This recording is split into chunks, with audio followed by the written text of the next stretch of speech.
straight from the throne. We built the altar with the unhewn stone.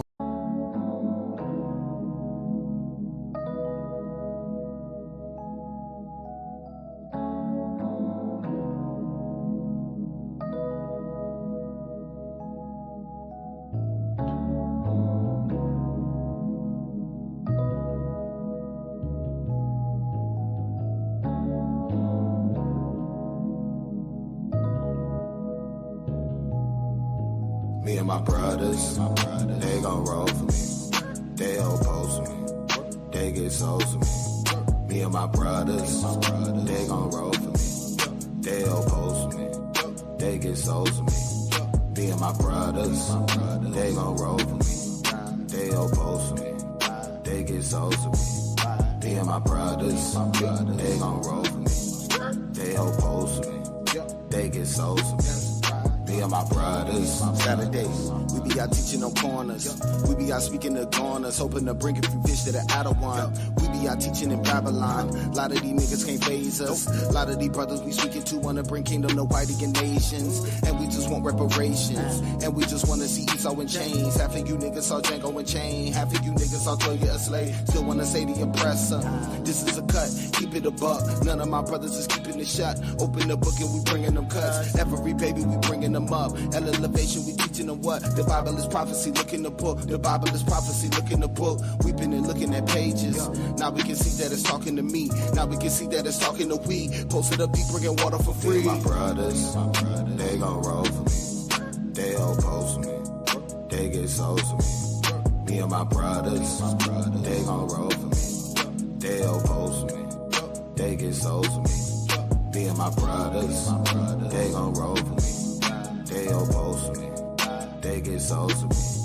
Me and my brothers, they gon' roll for me. They oppose me.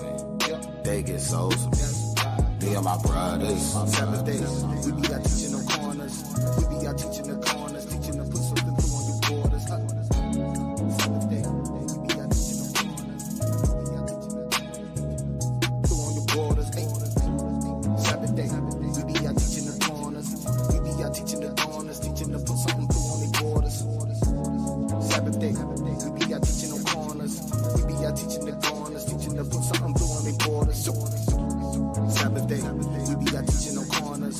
We be out teaching the corners, teaching them put something through on your borders. Saturday, we be out teaching them corners.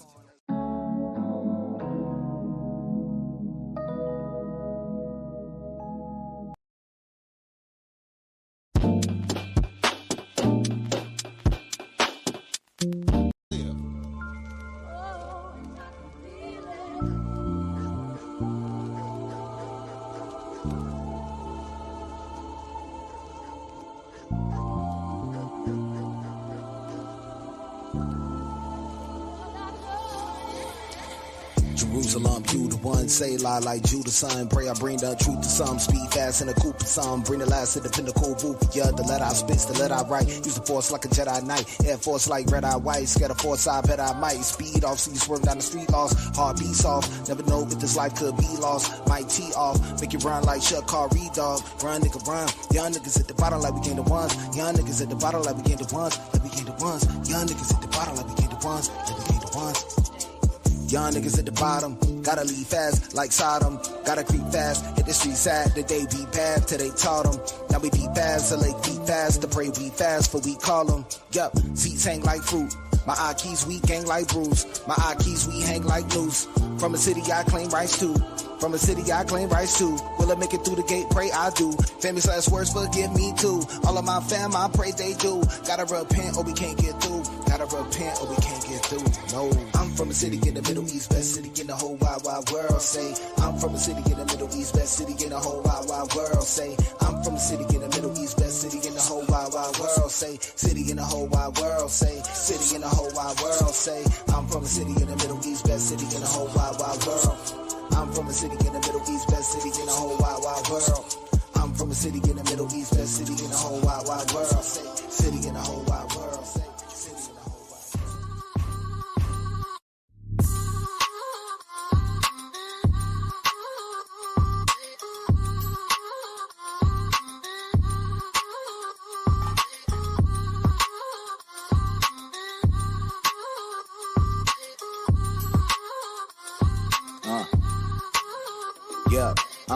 Shofar blow, we so far gone. Babylon came to town and they stole our home. Put us up on the trees and they broke our homes. Gave lemons, made juice like Omar Bro. Bishops robbing cops and robbers. It's such a problem. Who can solve it? We walk the block with Zeets and Bibles. Teach the streets to seek survival. Bring peace to junkies, creeps, and shotters. Peace to riders. No right foot creep when the beef is ours. We don't have the same heat when police are violent. So we ain't real G's to the streets as ours. Beast devour. Can't lock step with coward. Come and preach every week, but the hungry scowling. Bringing more than just words. We pour in suburbs. The score is never settled till you're in the furs. All my saints, they call you Howard. Stay on your team till it all is ours. See the fig tree, Esau devours. Take the kingdom forever and ever and ever and ever. All my saints, they call you Howard. Stay on your team till it all is ours. See the fig tree, Esau devours. Take the kingdom forever and ever and ever. Yeah, culture dealer, dope for real. A hope for the lowest hill, the broken spirit. I was told to open prison, store the sick and broken bones, repair every broken home. Know your role, our house is a broken home. Fell away from our God, so we broke our bones. Do the rhyme 6-8 till I please my God. See, I bind them fast in between my eyes. In the spirit till we rise and the king preside. Man is flawed, lean on God. Damn, it's hard to see her side. Cameras off and damn, I off the need to cry. Deeds aside. We should be well known where your light show. And you know we used to be up in the night. Now we let the spirit in the light show. Tired of being dark, so we see you in the light. Let's go. All my saints, they call you Howard. Stay on your team till it all is ours. See the fig tree, Esau devours. Take the kingdom forever and ever and ever and ever. All my saints, they call you Howard. Stay on your team till it all is ours. See the fig tree, Esau devours. Take the kingdom forever and ever and ever. This here for Yah for show. Only see Abba and Zadok for show. Never keep pride. My water straight from the throne. We built the altar with the unhewn stones. Roam through the city, all we seeing is these bones. So my face like flint till I wake a couple souls. A prophet hated by his own, so the father sent his son to bring the tribes of Jacob home. Jumping through these traps cause they trying to see us gone. But we walking through the fire just like Daniel and his bros. From Bereshit to his own, we stay inside the book because the book is all we own. Heritage and you better hold it on. We like David fighting giants with no armor and a stone. We face east cause a car home. We face east just to call home. We can't sleep till we all home. We won't rest till they all gone. So I guess that we be calling out they y'all bones. Bless the seed and test the deep in the laws of our God. Make us Elohim, Shema, Warapah, all the Zod, the King. Barakatah, Yahweh, and Mashat, Nagim. Bless the seed and test the deep in the laws of our God. Make us Elohim, Shema, Warapah, all the Zod, the King. Barakatah, Yahweh, and Mashat, Nagim. From Bereshit to the books in Greek, the dragon took the sheep. Man, the book complete. The father looked for peace, but we shook the beast. Now we up until our power put the hook in cheek. Shema, Yasha Allah, Abanawa, Yahweh, Ahad. He the tower till he give us the power of God. Though in the tower you will never devour a tribe. The Lord despised all you devils, your hours arrived. Bless the seed that kept the peace. Never forgot the poor and he kept the feast. We trying to dodge destruction, they can't stop the sea. Barakatah, Yahweh, and Mashat, Nagim. Bless the seed that kept the peace. Never forgot the poor and he kept the feast. Trying to dodge destruction, they can't stop the sea. Barakatah, Yahweh, and Mashat, Nagim.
Hi, y'all. Shalom. Huh. Shalom to everybody in the building. Ain't too many of y'all. The time on the algorithm was set up wrong, but nevertheless, we in here. I'm gonna get this class done quick because I'm by myself. But we do got at least two announcements I'm gonna give out, right, real quick. So first one, let me pull this up. Of course, I know we less than a week away, right? From the thing we've been talking to y'all about for the last couple of weeks. So on the screen right now, we got the flyer for the Mashara Yasharala Summit, the 21st Annual Hebrew Summit, right? It's going to be hosted by yours truly, your boys, the Anointed House of Saints. And we got some dates, right? We also got some times for you guys so that you know exactly what time and what, date it is. It's going to be like that everything's going to be happening. So Thursday, we got the meet and greet August 29th, 2024. We're going to be at 1530 Woodmere Drive in Greensboro, North Carolina. And that will start at 7 p.m. Eastern Time. All right. Friday, August 30th, we will be having camp at 300 North Elm Street in Greensboro, North Carolina. The camp will start 3 p.m. That's when we're going to start to get together because it's going to be brothers there. Everybody want to teach, you know what I'm saying? So it's also going to be damn near a little bit of a meet and greet because everybody not going to be there Thursday. So be prepared for that as well. Saturday, we're going to be at the actual summit, right? So that's going to be at 2100 East Wendover Avenue in Greensboro, North Carolina, right? August 31st on Saturday, the Shabbat. We will be starting that service at 12 noon Eastern Time, all right?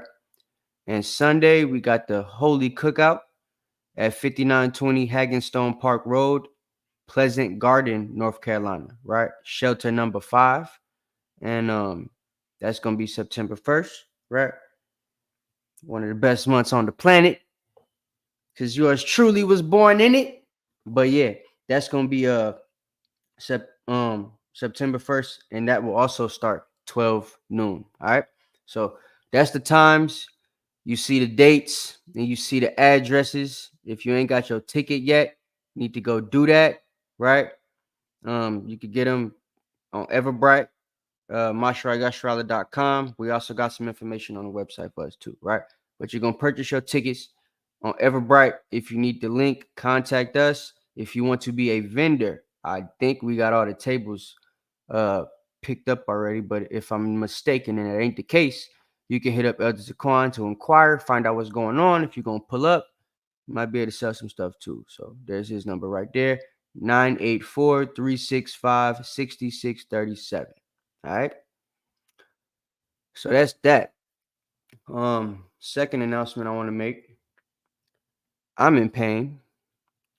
And as you see, ain't much help to be found these days. So yeah, number the times, because I'm probably not gonna be doing this too much longer. Just putting that out there. All right. Might give it to the end of the month of September. And there will be no more Milk Monday. Because I'm honestly tired of this. But we can talk about that another time. So yeah. For the 11 of you guys that's in here, shout out to y'all. For the 2 of you that have left a comment, shout out to y'all, Sister John Gilchrist and the captain officer. No, I'm playing. Mr. Kadar Aharon, the good brother, right? The leader out there in Texas.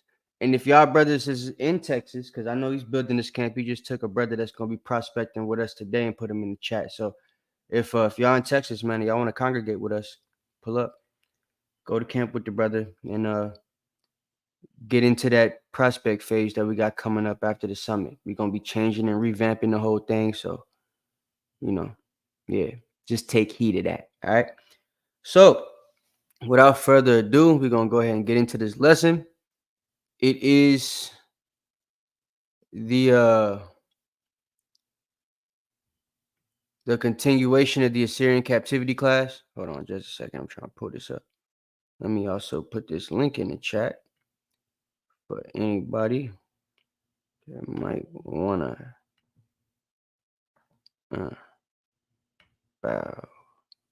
All right. So there's the link. In case somebody need it. All right. So let me share my screen. Bow. Bow. All right. Let me make sure y'all can see that.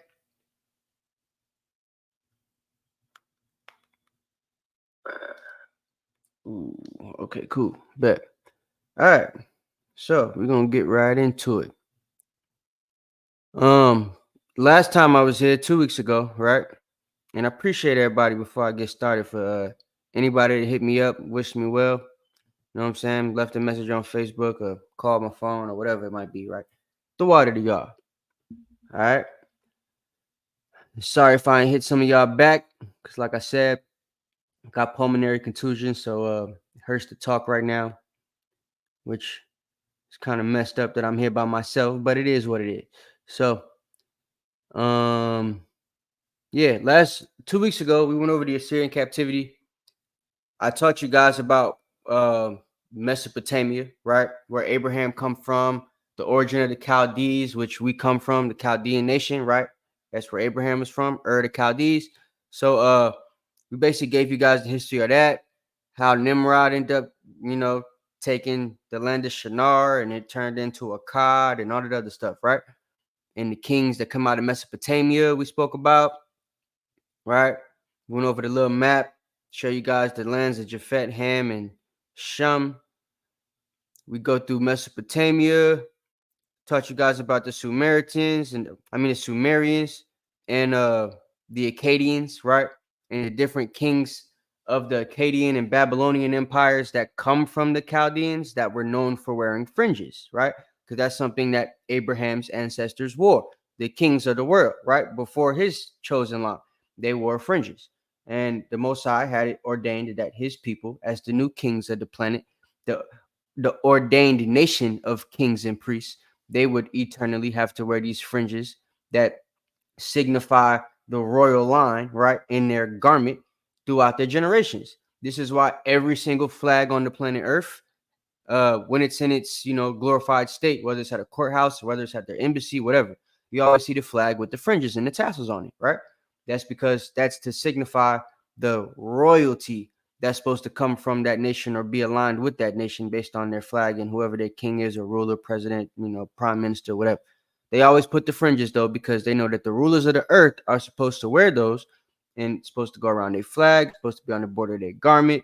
And, they got that from us, obviously. But we went over where that began because there's a sect of the Israelite community that doesn't wear the fringes and thinks that they're, a Babylonian or Assyrian custom, not understanding that our people actually come from the people that the Assyrians and the Babylonians come from. So when they took over the earth, they decided to wear similar garments to us because that was the custom of the kings of the earth that come from the man Shem himself, right? So we went over all of that stuff 2 weeks ago. Went into different prophecies in Daniel and stuff like that. They explained the Mesopotamia and the Assyrian rulers. We went over the garment of the common folk and the garment of the kings, right? They explained how the earliest styles are plain wool fabrics, but later examples of Assyrian customs had lavish decorative implements, and the clothing of the king would have covered several types of ornamentation, including embroidered patterns, fringes, woven pattern, and gem incrustations, right? Plus jewelry accessories. That's why we are people that was known for wearing jewelry. You see Solomon with the gold teeth and the earrings and all that type of stuff, right? And all the different kings in their apparel. Even when it's described historically, they always describe us as some pretty dripped out fly brothers, right? So that's the reason why. We also went over some of the Chaldean kings to let you guys know exactly who they are and to prove that standpoint. And some pictures here you even see with the fringes, right? Sargon, who would have been a direct ancestor of the people that Abraham himself comes from, and he was the first person to basically, unify Mesopotamia after Nimrod. So we get into all of that, right? And we didn't really give the scriptures onto how this came to pass, but this we also ended with showing you guys the black obelisk, which is the Assyrian statue that explains the conquering of the Israelite nation and even shows certain kings, right, which we will explain today and go over those scriptures, actually giving tribute to these different Assyrian kings, mainly King Ashurnasirpal, Shalmaneser III, King Pul or Tiglath-Pileser, and Shalmaneser V, who's the one that we read about in the book of Second Esdras. All right. So, and we played a little video to help hype that up. So now we're gonna get into the scriptures, right? This is the scriptural lesson for today. So let me make sure we good. Hold on, let my phone stop ringing. Endless distractions today. Okay, so the timeline leading to the Assyrian captivity, right? We start with King Solomon, obviously. The great king himself wasn't always wicked, didn't always go off, and the majority of the time he was alive, he did his thing, which we'll read about in just a moment. But Solomon himself had his rule between 970 and 931. And last time we talked about David's rule and everything, so that's why we wanted to start here, right? We're gonna get a little bit of the history in a second. Y'all hit the like button and share the video if y'all haven't already, Baba Kashah. And I see it's a couple more of y'all in here now. So let me go ahead and shout y'all out. Shalom Deniri. Shalom Mama. Octaves was good, King. Good to see you. Young Linus. Shalom. Big Boaz in the building. Light skin. Elder Barge. Happen Fiendin'. I feel you. Yaiquab. The good brother from North Carolina. Shalom King. World Without End. Shalom. Who that is in the back? Which one of y'all is this? Who this is? State your name. I can't see the name. It says Soldier what? Okay, maybe he can't speak right now, whoever this is. Whichever soldier's online, unmute yourself because I can't hear you or whatever if you're talking. Yeah. But yeah, we'll just leave you down because I don't know who that is. So shalom everybody, be like Ant, shalom King. But yeah, shalom everybody in the building. Y'all hit the like button when y'all come in, Baba Kashah. We're gonna get back into this thing. So Solomon, like I said, ran from 970 to 931. So we're gonna go ahead and get into this. So First Kings chapter 11 is where you're gonna want to start for this. We will start at verse 1.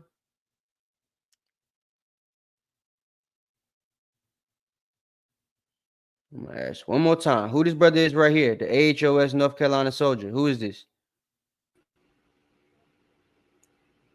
Touch your mind. Shalom, crap. Okay.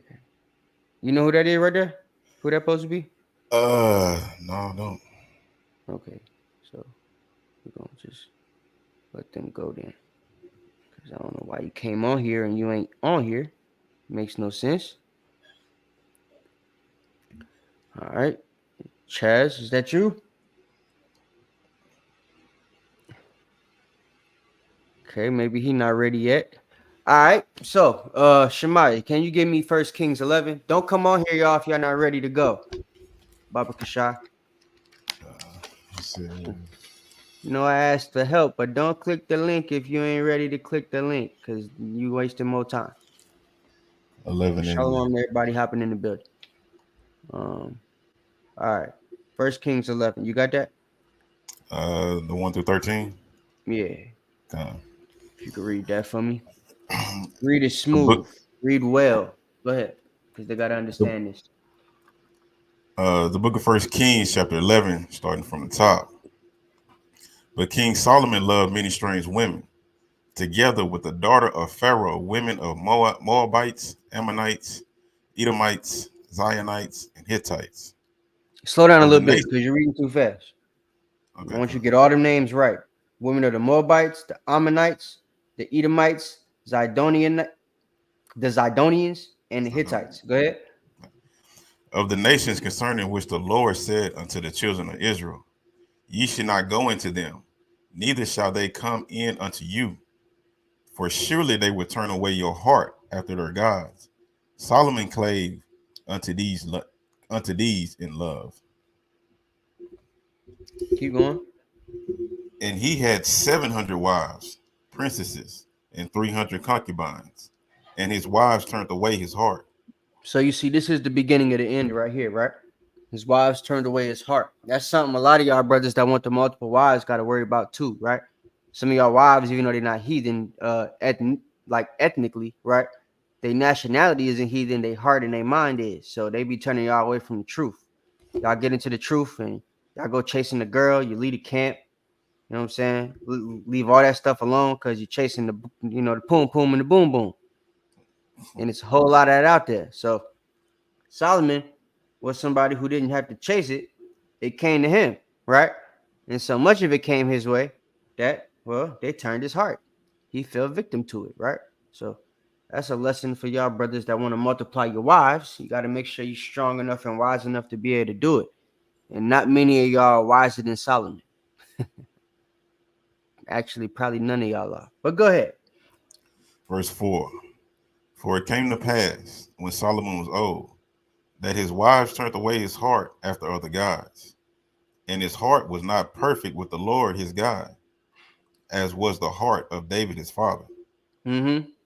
For Solomon went after Ashtoreth, the Yep. goddess of the Zidonians, and after Milcom, the abomination of the Ammonites.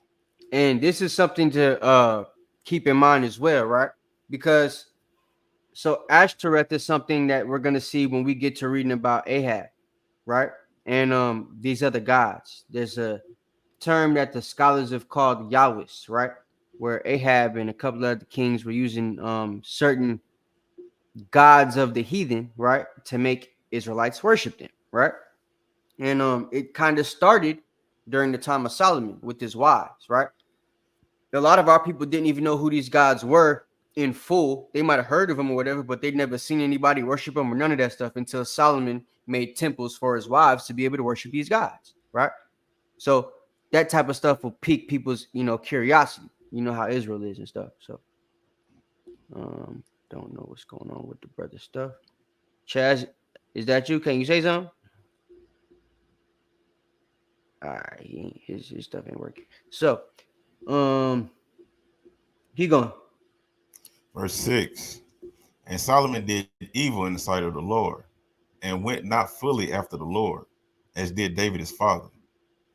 Then Solomon built an high place for Chemosh, the abomination of Moab, in the hill that is before Jerusalem, and for Molech, the abomination of the children of Ammon. You see? So now we've got all these different abominations in the land, right? They got temples, they probably got their own priest and all that type of stuff, right? For people to be able to see exactly how to worship these mugs. All right. This is important to keep in mind because it's going to be something that uh the northern kingdom did, right? Which also helped in their specific downfall, which is what this whole thing is about, the Assyrian captivity. Go ahead. Verse 8. And likewise did he for all his strange wives, which burnt incense and sacrificed unto their gods. And the Lord was angry with Solomon, because his heart was turned from the Lord God of Israel, which had appeared unto him twice, and had commanded him concerning this thing, that he should not go after other gods, but he kept not that which the Lord commanded. Wherefore the Lord said unto Solomon, for as much as this is done unto of thee, and thou hast not kept my covenant and my statutes, which I have commanded thee, I will surely rend the kingdom from thee, and I will give it to thy servant. Mm-hmm. Notwithstanding, in thy days I will not do it after Salakia. Notwithstanding, in thy days I will not do it for David thy father's sake, but I will rend it out of the hand of thy son. What verse you on? About to hit 13. All right. So when you finish 13, stop that. All right. Verse 13. Howbeit, I will not rend away all the kingdom, but will give one tribe to thy son for David my servant's sake, and for Jerusalem's sake, which I have chosen. You see? So we see Solomon went off, and it's already a prophecy given, a promise given, rather, if you will, right? That the kingdom gonna be taken up out their hands. So we're about to see how that's gonna happen. But before that, there's a little bit of a summary, so everybody don't got to go through and read all the, the whole book of Kings to try to find out exactly what happened with Solomon and Chronicles and stuff. Sirach has a pretty good summary of it that I like. That's not too long. So you could go to Sirach chapter 47, verse 13. And if we end up getting another brother up here, you'll have some help. If not, I'm sorry, Shemai, but you're going to have to read a lot tonight, brother. All right, go on. But on the bright side, you'll know all the accounts now.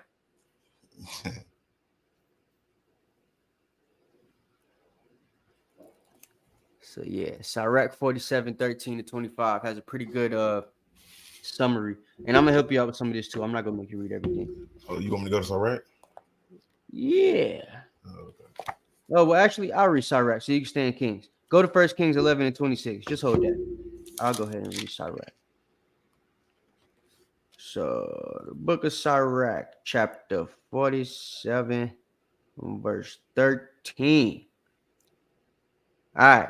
Sirach Ecclesiasticus 47:13 says Solomon reigned in a peaceable time and was honored, but God made all quiet around about him, that he might build a house in his name and prepare his sanctuary forever. How wise was thou in thy youth, and as the flood filled with understanding. Thy soul covered the whole earth, and thou fillest it with dark parables. Thy name went far unto the islands, and for thy peace thou was beloved. The countries marveled at thee for thy songs and proverbs and parables and interpretations, right? Like Sheba. She ain't come to have sex. She came to marvel at the knowledge of the brother. Know what I'm talking about, you dumb Christians? So it says, thy soul covered, 16. The name went far unto the islands, for thy peace thou was beloved. The countries marveled at thee for thy songs, thy parables, proverbs, and interpretations. By the name of the Lord God, which is called the Lord God of Israel, thou didst gather gold and tin, and didst multiply silver as lead. Thou didst bow thy loins, Salakia, unto women, and by thy body thou was brought into subjection, right? So he was brought down because of certain things that happened, you know what I'm saying, with him bowing himself down to these women, right? They took him from his high place. Thou didst strain thy honor and pollute thy seed, right? Tobit taught us not to do that after this happened, right? As an example for what happened to Solomon. So that thou broughtest wrath upon thy children and was grieved for thy folly. So the kingdom was divided, and out of Ephraim ruled a rebellious kingdom, which is what we're going to talk about today. But the Lord will never leave off his mercy, neither shall any of his works perish, neither will he abolish the posterity of his elect, and the seed of him that loveth him he will not take away. Wherefore he gave a remnant unto Jacob, and out of him a root unto David. Thus rested Solomon with his fathers, and of his seed he left behind him Rehoboam, right? Even the foolishness of the people, and one that had no understanding, who turned away the people through his counsel. There was also Jeroboam, the son of Nebat, who caused Israel to sin, and showed Ephraim the way of sin. And their sins were multiplied exceedingly, that they were driven out of the land, which is what we're going to talk about today. For they sought out all wickedness till the vengeance came upon them. All right. So that's the summary of what we're about to go through. And we're going to get into it today. Hey Antonio, if you could get on screen, you're gonna have to get on screen, because that stuff distracts me when it be some of y'all on and some of y'all off. Only person allowed to be off is me, because my internet be jacked up.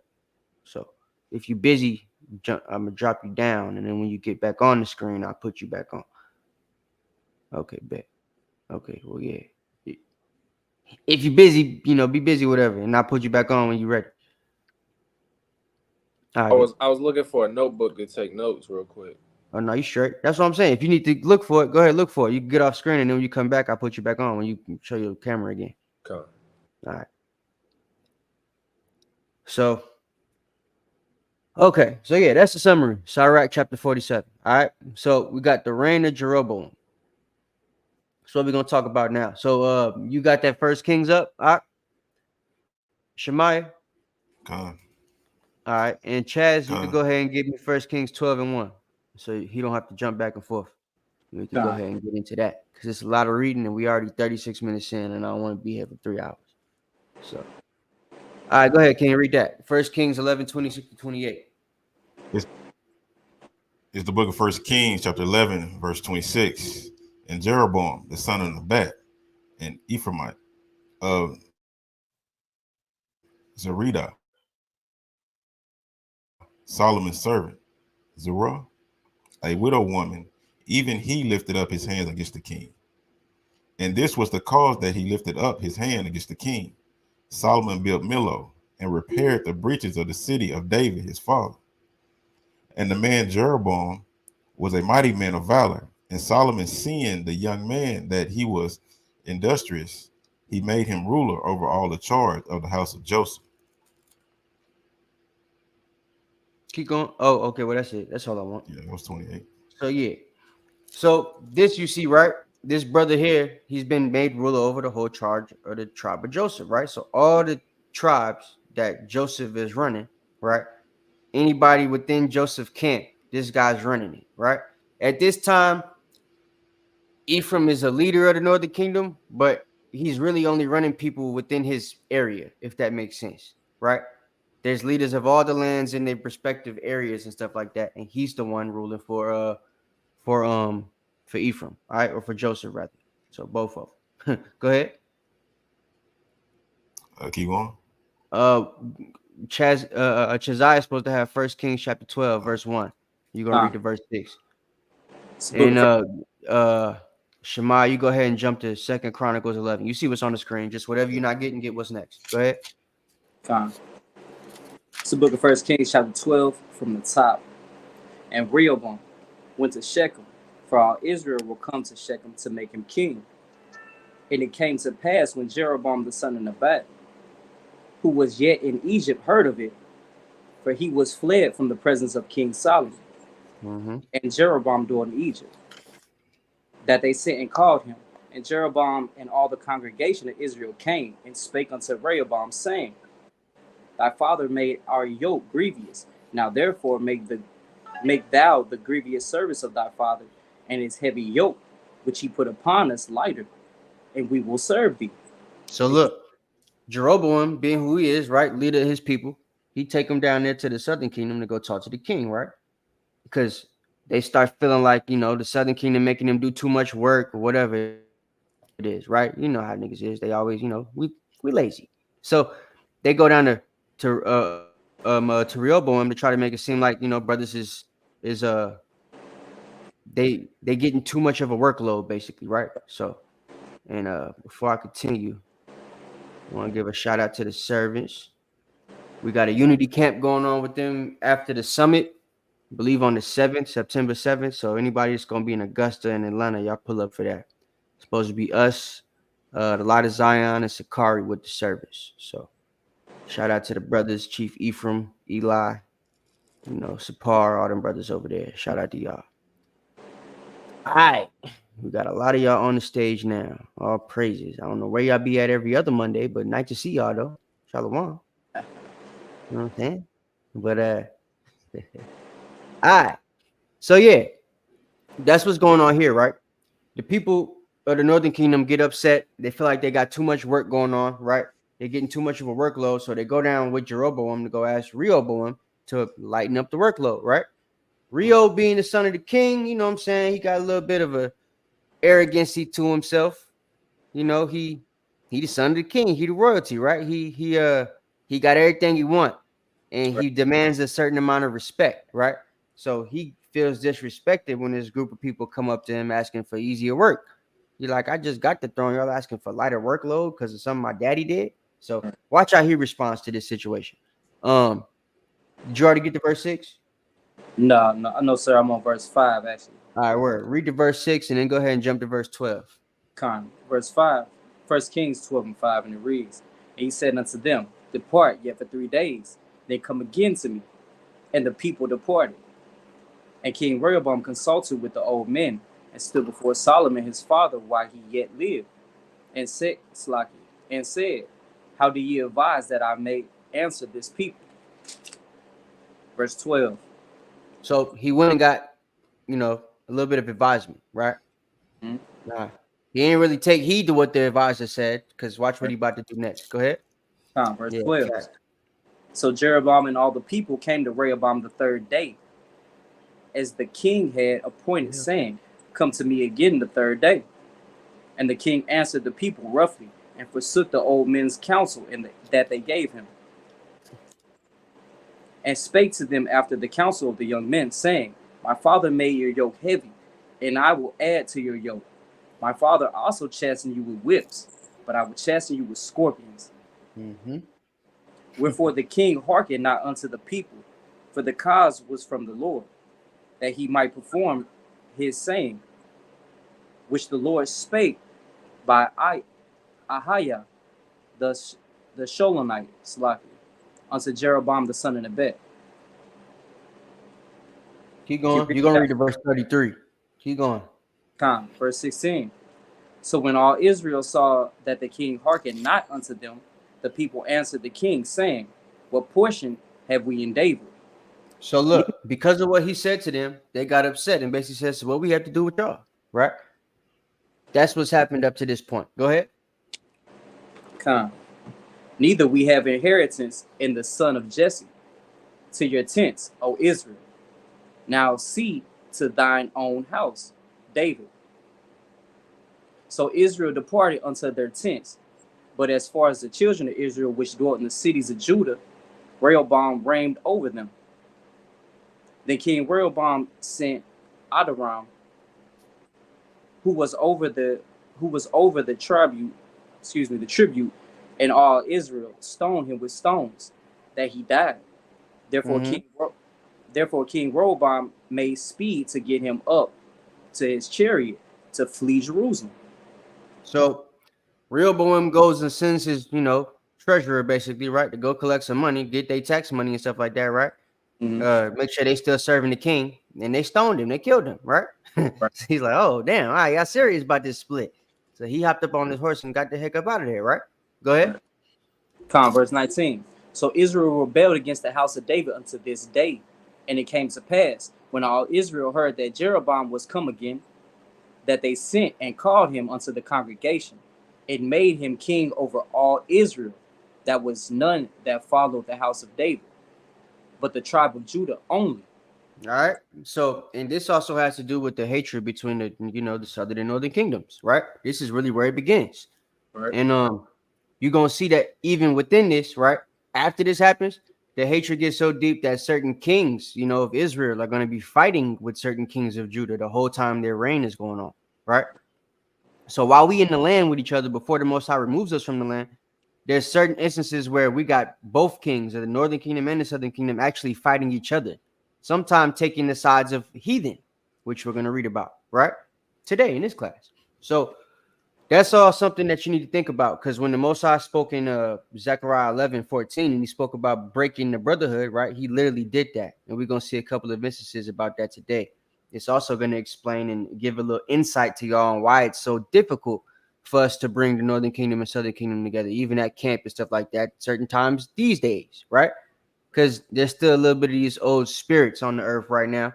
And like even on Facebook, they got the Northern Kingdom brothers and the Southern Kingdom, the black only dudes. That to me is like the two spirits manifesting of the things that was happening here, right? We still got Hispanics and Native Americans and stuff like that from the Northern Kingdom that think they the only Israelites out here right now, and that all the brown skinned people, black people, whatever, is Canaanites. You know what I'm saying? Because y'all was in Africa. And vice versa. It's the people from Africa saying that they was, Assyrians and that they heathen and stuff because they was mixing with the other people and they look different. So that's all part of this hatred that stems and starts during this time period right here. All right, go ahead, keep going. Yes, sir. Verse Kings 12 and picking up at 21. And when Rehoboam was come to Jerusalem, he assembled all the house of Judah with the tribe of Benjamin, and 180,000 chosen men, which were warriors, to fight against the house of Israel, to bring the kingdom again to Rehoboam the son of Solomon. But the word of God came unto Shemaiah, the man of God, saying, Speak unto Rehoboam, the son of Solomon, king of Judah, and unto all the house of Judah and Benjamin, and the remnant of the people, saying, Thus saith the Lord, ye shall not go up, nor fight against your brethren, the children of Israel. Return every man to his house, for this thing is from me. They hearken therefore to the word of the Lord, and return to depart according to the word of the Lord.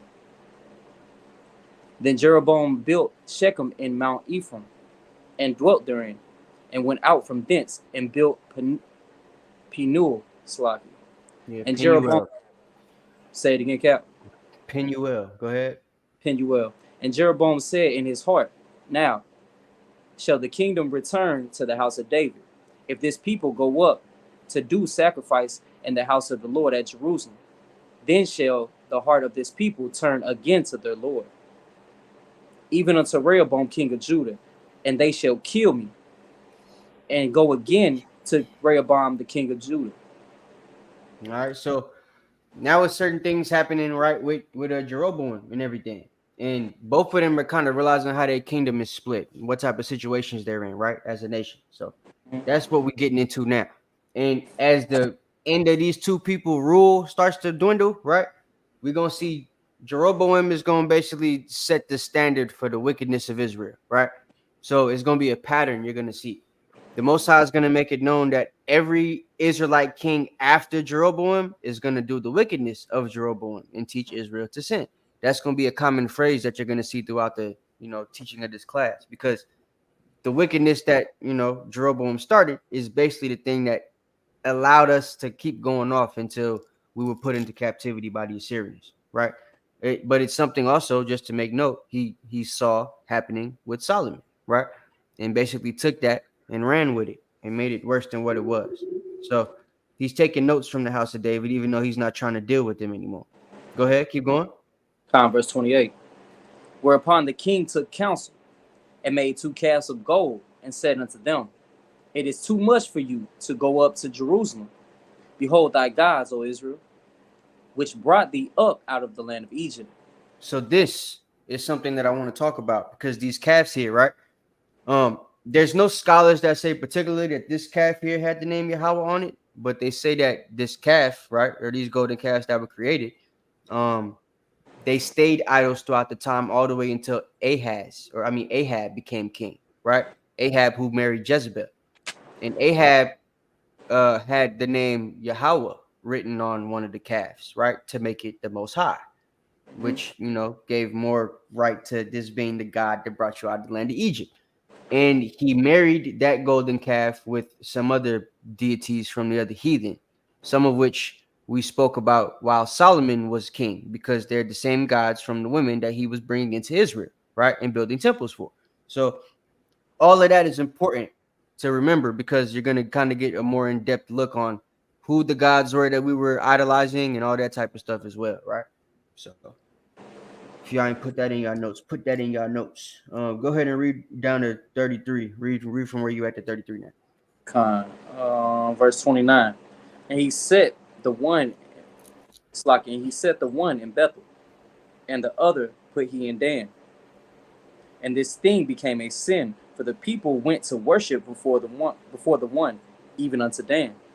You see? And you got to remember, there's a southern Dan and a northern Dan, right? This is in northern Dan, but they also got one for southern Dan too. Go ahead. Verse 31. He made an house of high places, and made priests of the lowest of the people, which were not of the sons of Levi. So And he made priests of the people that weren't Levites, right? And when you go into the book of Numbers, I forget the chapter. Let me see if I got that on. I don't have it on here. I'll find it for y'all. But there's a passage in the book of Numbers as well where it talks about people of like Reuben and other tribes, Naphtali, wanting to pull up and be kings. So they go up to Moses and ask him, yo, this burden that you done got from the Most High, it's a little heavy. You want people to help you out? You know what I'm saying?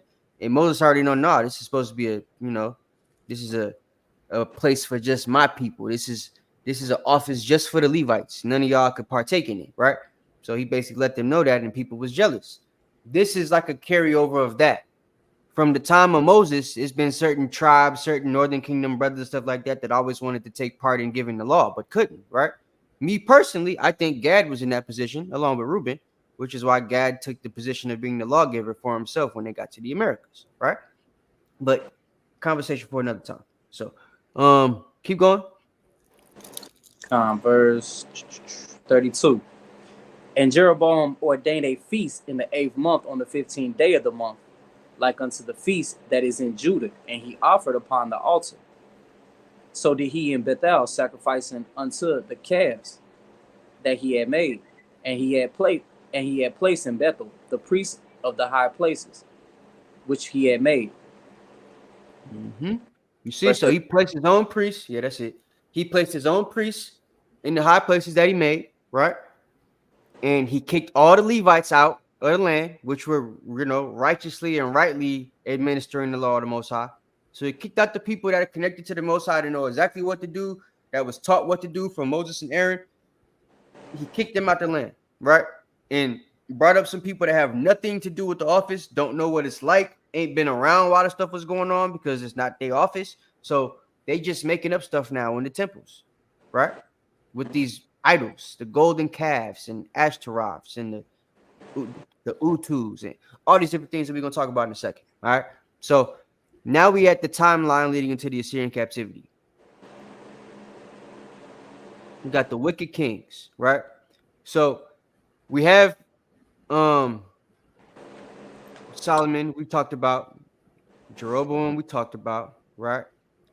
But one thing that a lot of y'all probably don't know about is the different kings in between. So we're going to kind of just look at the PowerPoint for them real quick.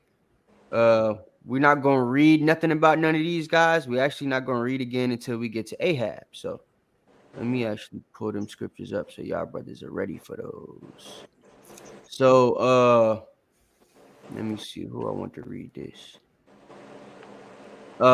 Antonio, you gonna go to 2 Kings 9, and James, you could get 2 Kings 10. So y'all will read about Jehu. Hold those. And then we will get his last jump. Who's left that ain't got nothing? Shemaiah, you gonna get 2 Kings 15. I'll read Isaiah 7. And then whoever can at the time, Chaz, you could get 2 Kings 16. And whoever free or whatever want to read, y'all can read the last chapter, 2 Kings 17. So everybody remember what y'all were told to read, because y'all gonna have to get them in a second. But we're gonna scroll back up for a second so we get this history. All right. So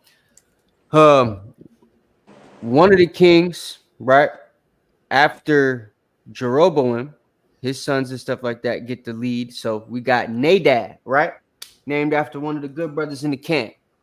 Unfortunately, this Nadab is a wicked little nigga. So we're going to talk about him right quick, right? So we got Nadab. He reigns from 910 to 909. Very short. He's the son of Jeroboam. He was killed by his own captain, Baasha, right? Ban Yashakar. Shout out to Issachar, right? They was killing their own people back in the day. Feel me? It ain't just start with the gang banging and stuff. That's something that's been in the spirit for a long time. All right? And you ain't like are you gonna see Gadites was killing each other, Danites killing each other, Ephraimites killing each other, Ephraimites fighting with Judah, all type of different stuff, right? We're gonna read about it. So yeah, Nadab gets killed by his own officer, right? And then this officer that kills him while he's reigning kills the whole family of Jeroboam. So they're no longer able to reign. Baasha reigns from 909 to 886. He's the man responsible for killing Nadab and was at war with Judah the entire time he was the king.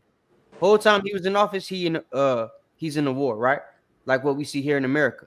Difference is America don't be fighting their own people, right? It's like the whole time Trump in office, he in an actual war with Biden. You know what I'm saying? That's like what's happening during the time of Basha, right? And then we got Ella. So Allah or Ella, right? He's the son of Basha. He gets killed by his own chariot commander, Zimri, right? Who then makes himself king, as Basha did before, right? Zimri only gets to reign for a little bit, couple days, month, a year, right? Not too long. It was 7 days. I'm lying. So look, and Ella, for those of y'all that didn't know, he only got to reign for a year because he was killed, right? But Zimri, he fights for 7 days because people are mad about him killing the king, right? Omri, who was the leader, right? One of the military commanders, hears about the murder of Allah or Ella, and Zimri, being the murderer, makes himself king. Now, the troops that served Allah or Ella, his name would have been Allah for real. So the troops that served Allah, right? They had a commander above them named Omri. Omri, he goes up, takes the troops, you know what I'm saying, pissed off that his leader's killed, and he went up and besieged Zimri at his palace and caused Zimri to be so terrified of his own death that he just took his own life. He burned his whole palace up, set it on fire, and committed suicide. So y'all can read that biblical account on your own time, but Zimri only lasted 7 days. Then we have Tibni and Omri, right? So Omri obviously already being chosen by the troop. He's not the full king in office because the people that are in Israel, right? They decide to go with the brother named Tibni. So Israel's now split between their kings, Judah doing their thing down south, but Israel now has two brothers trying to sit on the throne. So Tibni is there, right? And Omri is fighting. And Omri being the guy that has the majority of the soldiers and stuff like that, he goes ahead and, goes up to where Tibni is at. And it took him about 4 years to get to Tibni. But when he gets to Tibni, he kills him, right? And becomes the undisputed king. So that's how Omri becomes the ruler of the land. And before I move on, Omri ends up holding the title from 885 to 874. So he gets a little bit of time in. Then it continues with the bad brother Ahab, right? So he's next. He's the son of Omri, right? The husband of that witch Jezebel. And modern scholars argue that he and Jezebel had a doctrine, as I was talking to you guys before, that they taught that the scholars now call Yahwism, right? Yahwism was a, archaic type of worship that involved the Most High Yahweh by name, but they had him listed under the body of a golden calf. So they had a golden calf with the title Yahweh, right? And this also had polytheistic counterparts to it, right? So they gave the Most High a wife, which is where this concept comes from. Asherah, right? Which is a god we read about earlier during the time of Solomon, right? So that becomes his consort. Then we get the lesser gods, right? So we got Baal, we got Shamash or Utu, who's an Akkadian god, so a god of the Akkadians, which is something to think about because we just spoke about the Chaldeans and how they was running things, and so yeah, they go and take these guys, and of course Solomon has some Akkadian wives too, so that's how they find out about Shamash and Utu again, right, by name, and find out how to worship them. They even Ahab even puts his own priest in temples for these gods. So Shamash Utu has his own priest.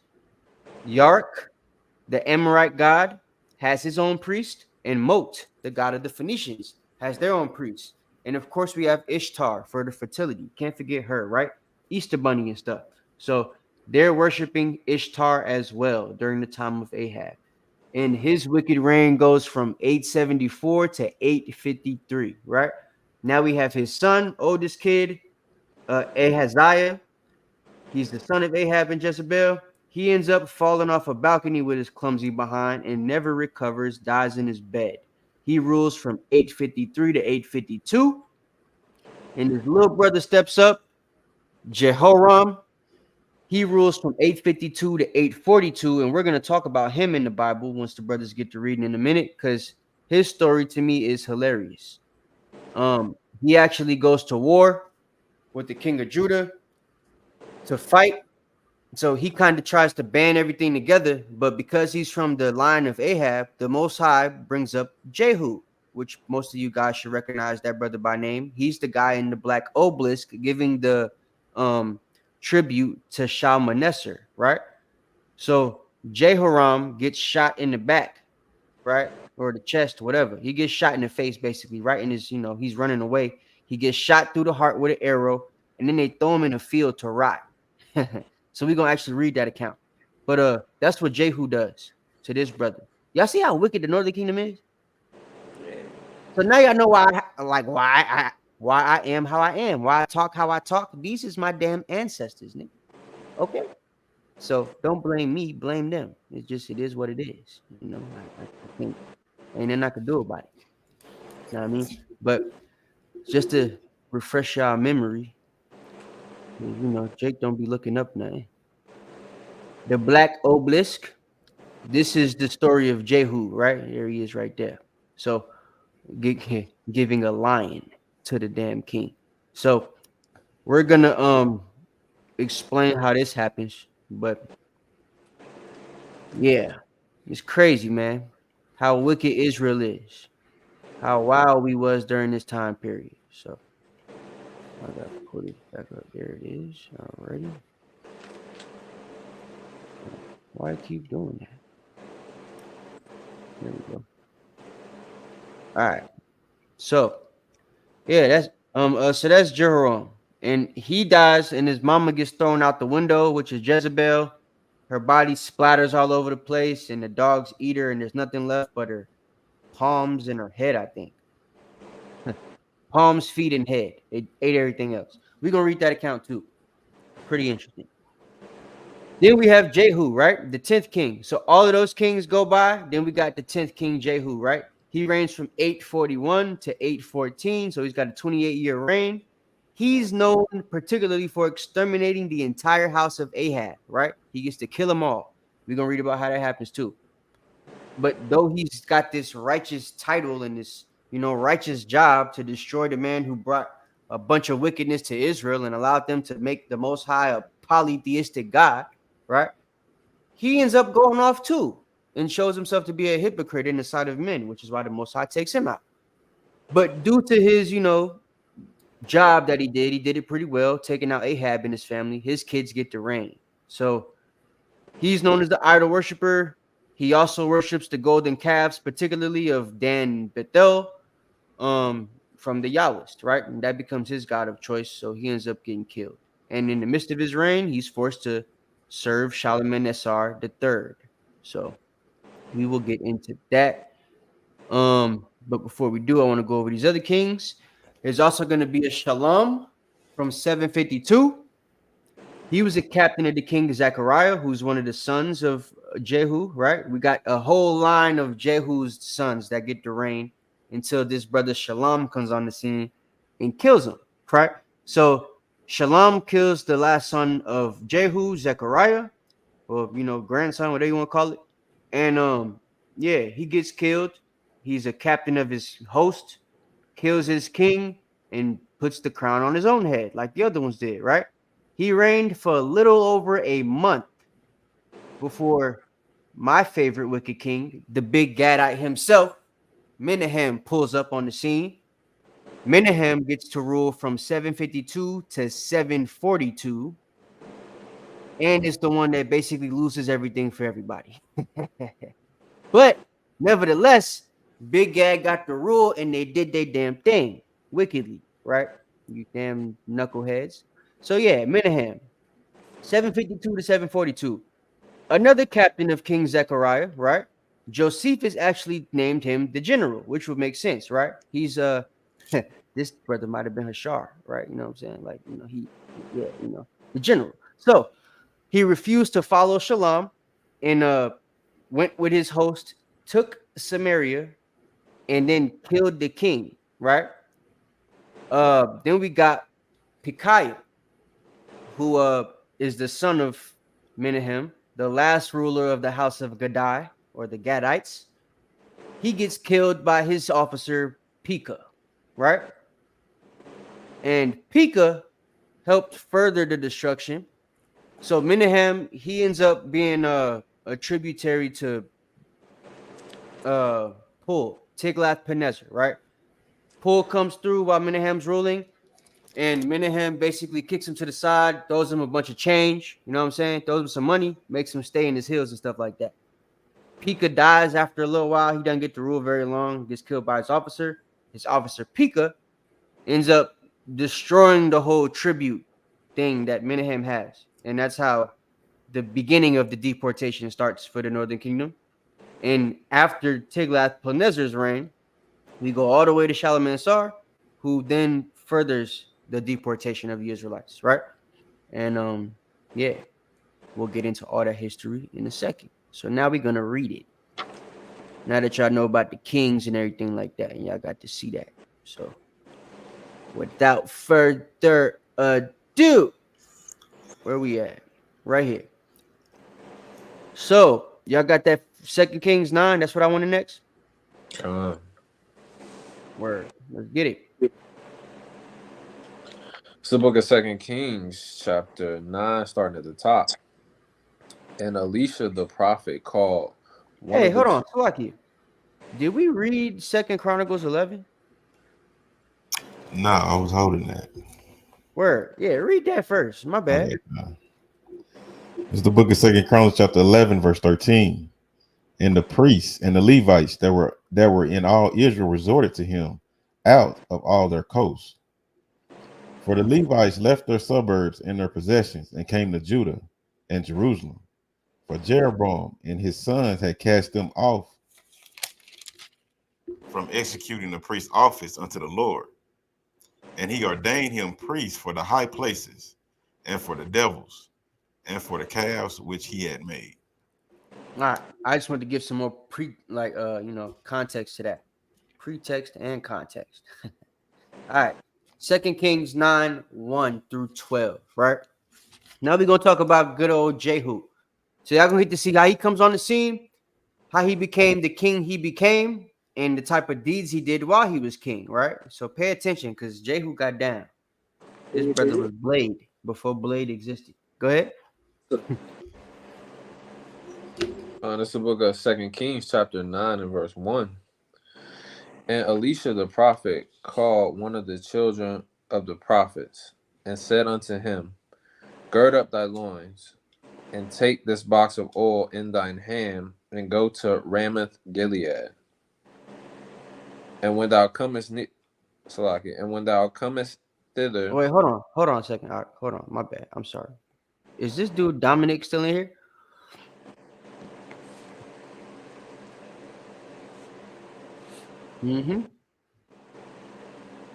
There are some Israelites that went into India, but not many of them, because India was not really a thing yet. And Elam, who became India, became they were actually conquered by the Assyrian Empire before Tiglath-Pileser.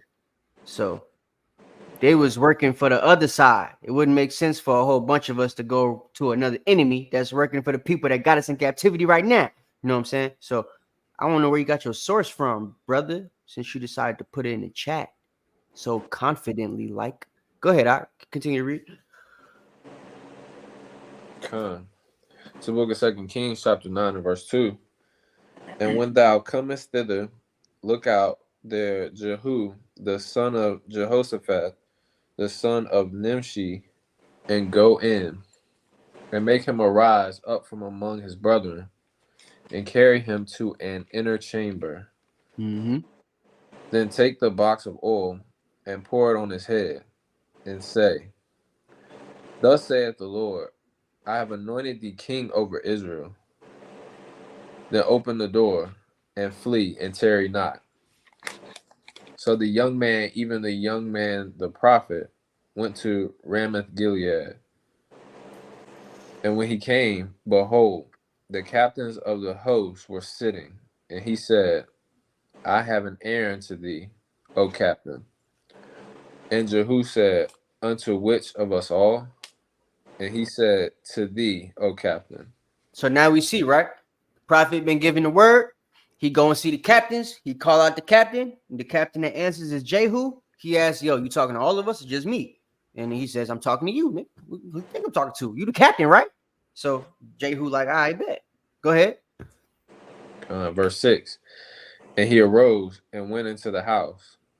And he poured the oil on his head and said unto him, Thus saith the Lord God of Israel, I have anointed thee king over the people of the Lord, even over Israel. So now Jehu like, what? You done brought me in the room and made me king? Say what? Go ahead. And thou shalt smite the house of Ahab thy master, that I may avenge the blood of my servants the prophets, and the blood of all the servants of the Lord at the hand of Jezebel. Go ahead, keep going. For the whole house of Ahab shall perish, and I will cut off from Ahab him that pisseth against the wall, and him that is shut up and left in Israel. Y'all know what that means, right? Women don't piss against the wall. At least, they might now in 2024, but you know, back then they didn't. You know what I'm saying? So yeah. So like this is talking about all the men. That was, you know, code word, black language, you know, Israelites speak for kill all the men. Everybody that, you know, piss against the wall. Nowadays we say something like everybody drop their draws. You know what I'm saying? Kill everybody, drop their draw. Pause. No Diddy. Right? So that type stuff, right? But go ahead. Just to, you know, make it lame for y'all. Go ahead. Verse 9. And I will make the house of Ahab like the house of Jeroboam, the son of Nebat, and like the house of Baasha, the son of Ahijah. Ahijah. And the dogs shall eat Jezebel in the portion of Jezreel, and there shall be none to bury her. And he opened the door and fled. So look, this prophet just gave a prophecy, right? You're going to kill Ahab's sons. You're going to kill his whole house. Then you're going to kill his girl. And the way she going to die, the dog's going to eat her. Ain't going to be nothing left. Ain't even going to be no need to bury her. Just put her head in a box and throw her hands to the wolves. You know what I'm saying? Like, you ain't going to need none of that. And he ran. He dipped, right? So now Jehu left there like, wait, this dude just made me king. He just anointed me. So I'm king because I got anointed. And he didn't give me a prophecy. So watch how he react. Go ahead. Then Jehu came forth to the servants of his Lord, and one said unto him, Is all well? Because he got this look on his face like, damn, I'm supposed to kill the king?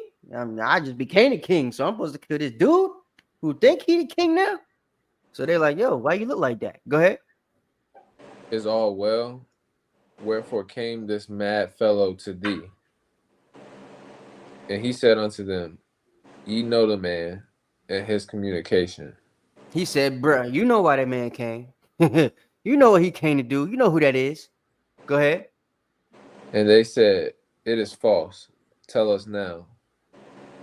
And he said, Thus and thus spake he to me, saying, Thus saith the Lord, I have anointed thee king over Israel. And they like, what? You the king? You know what I'm saying? So yeah, they're like, what? Is it false? Is it real? But when they said that, they ain't asked no more questions about is it false. Nah, bro, it's real. I'm the king. You know what I'm saying? Jump to verse 16. Verse 16.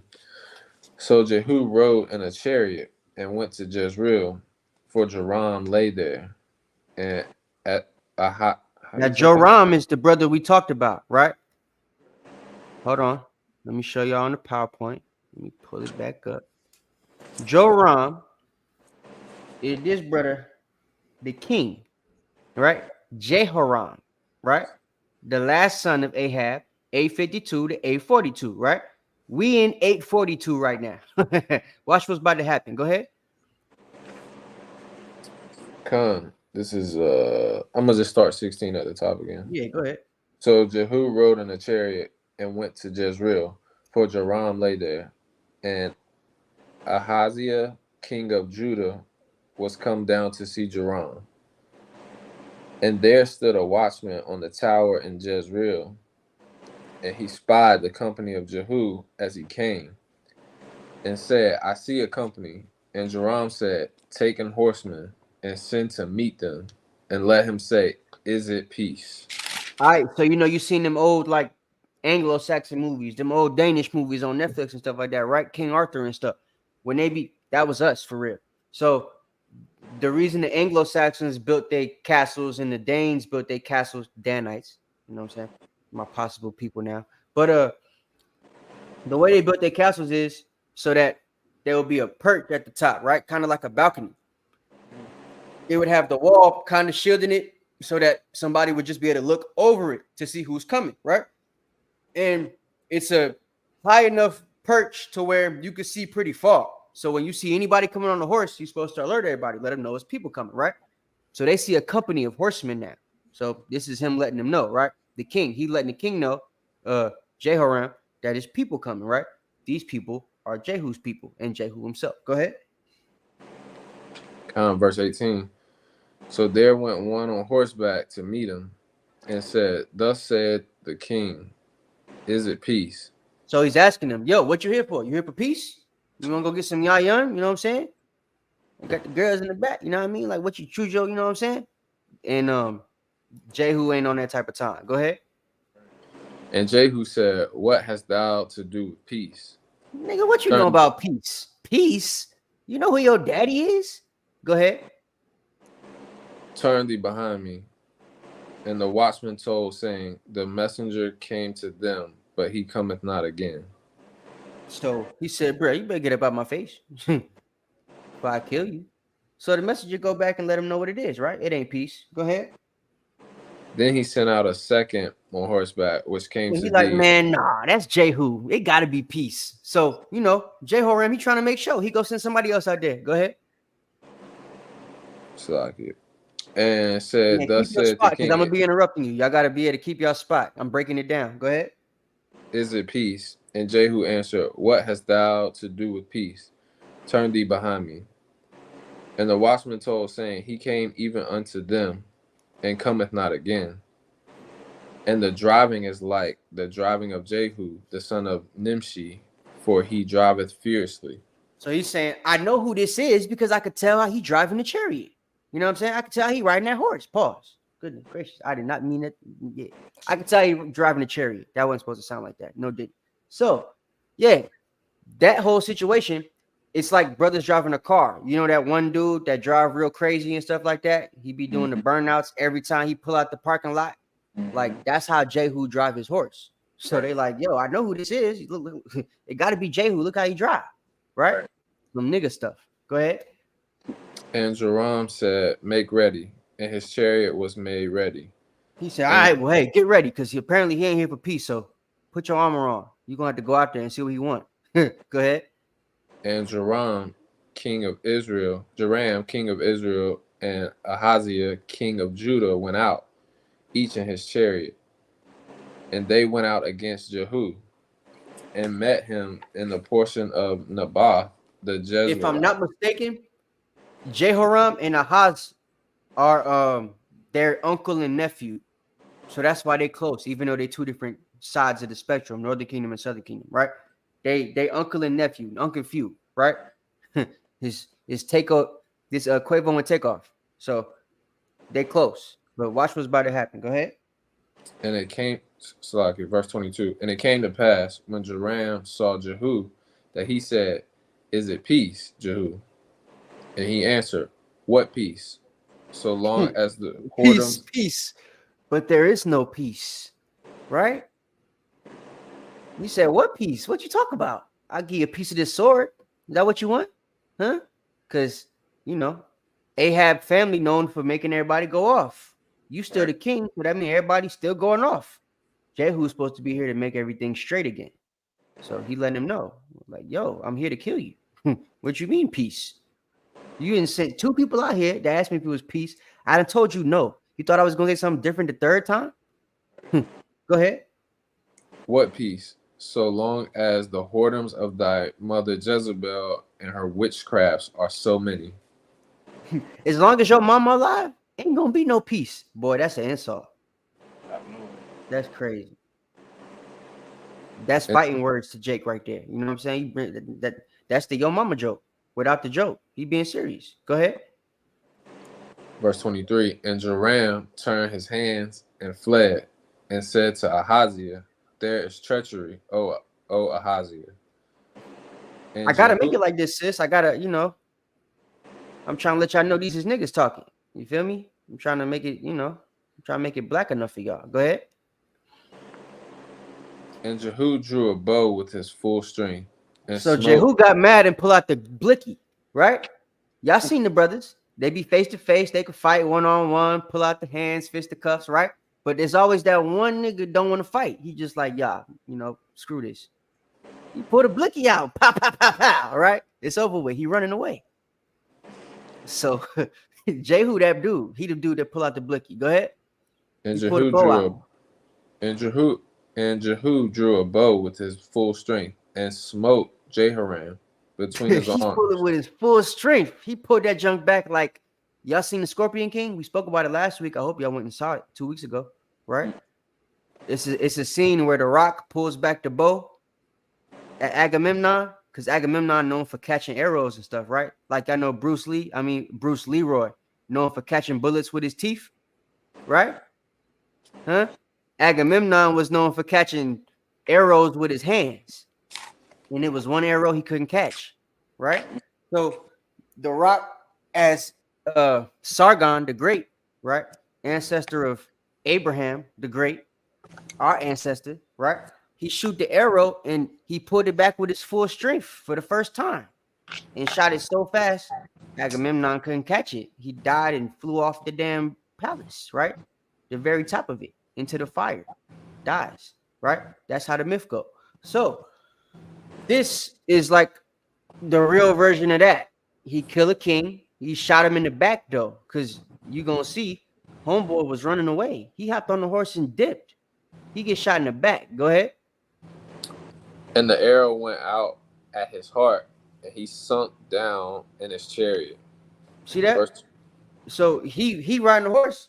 He gets shot, comes out of his heart, and he just, you seen the movies. They sink down.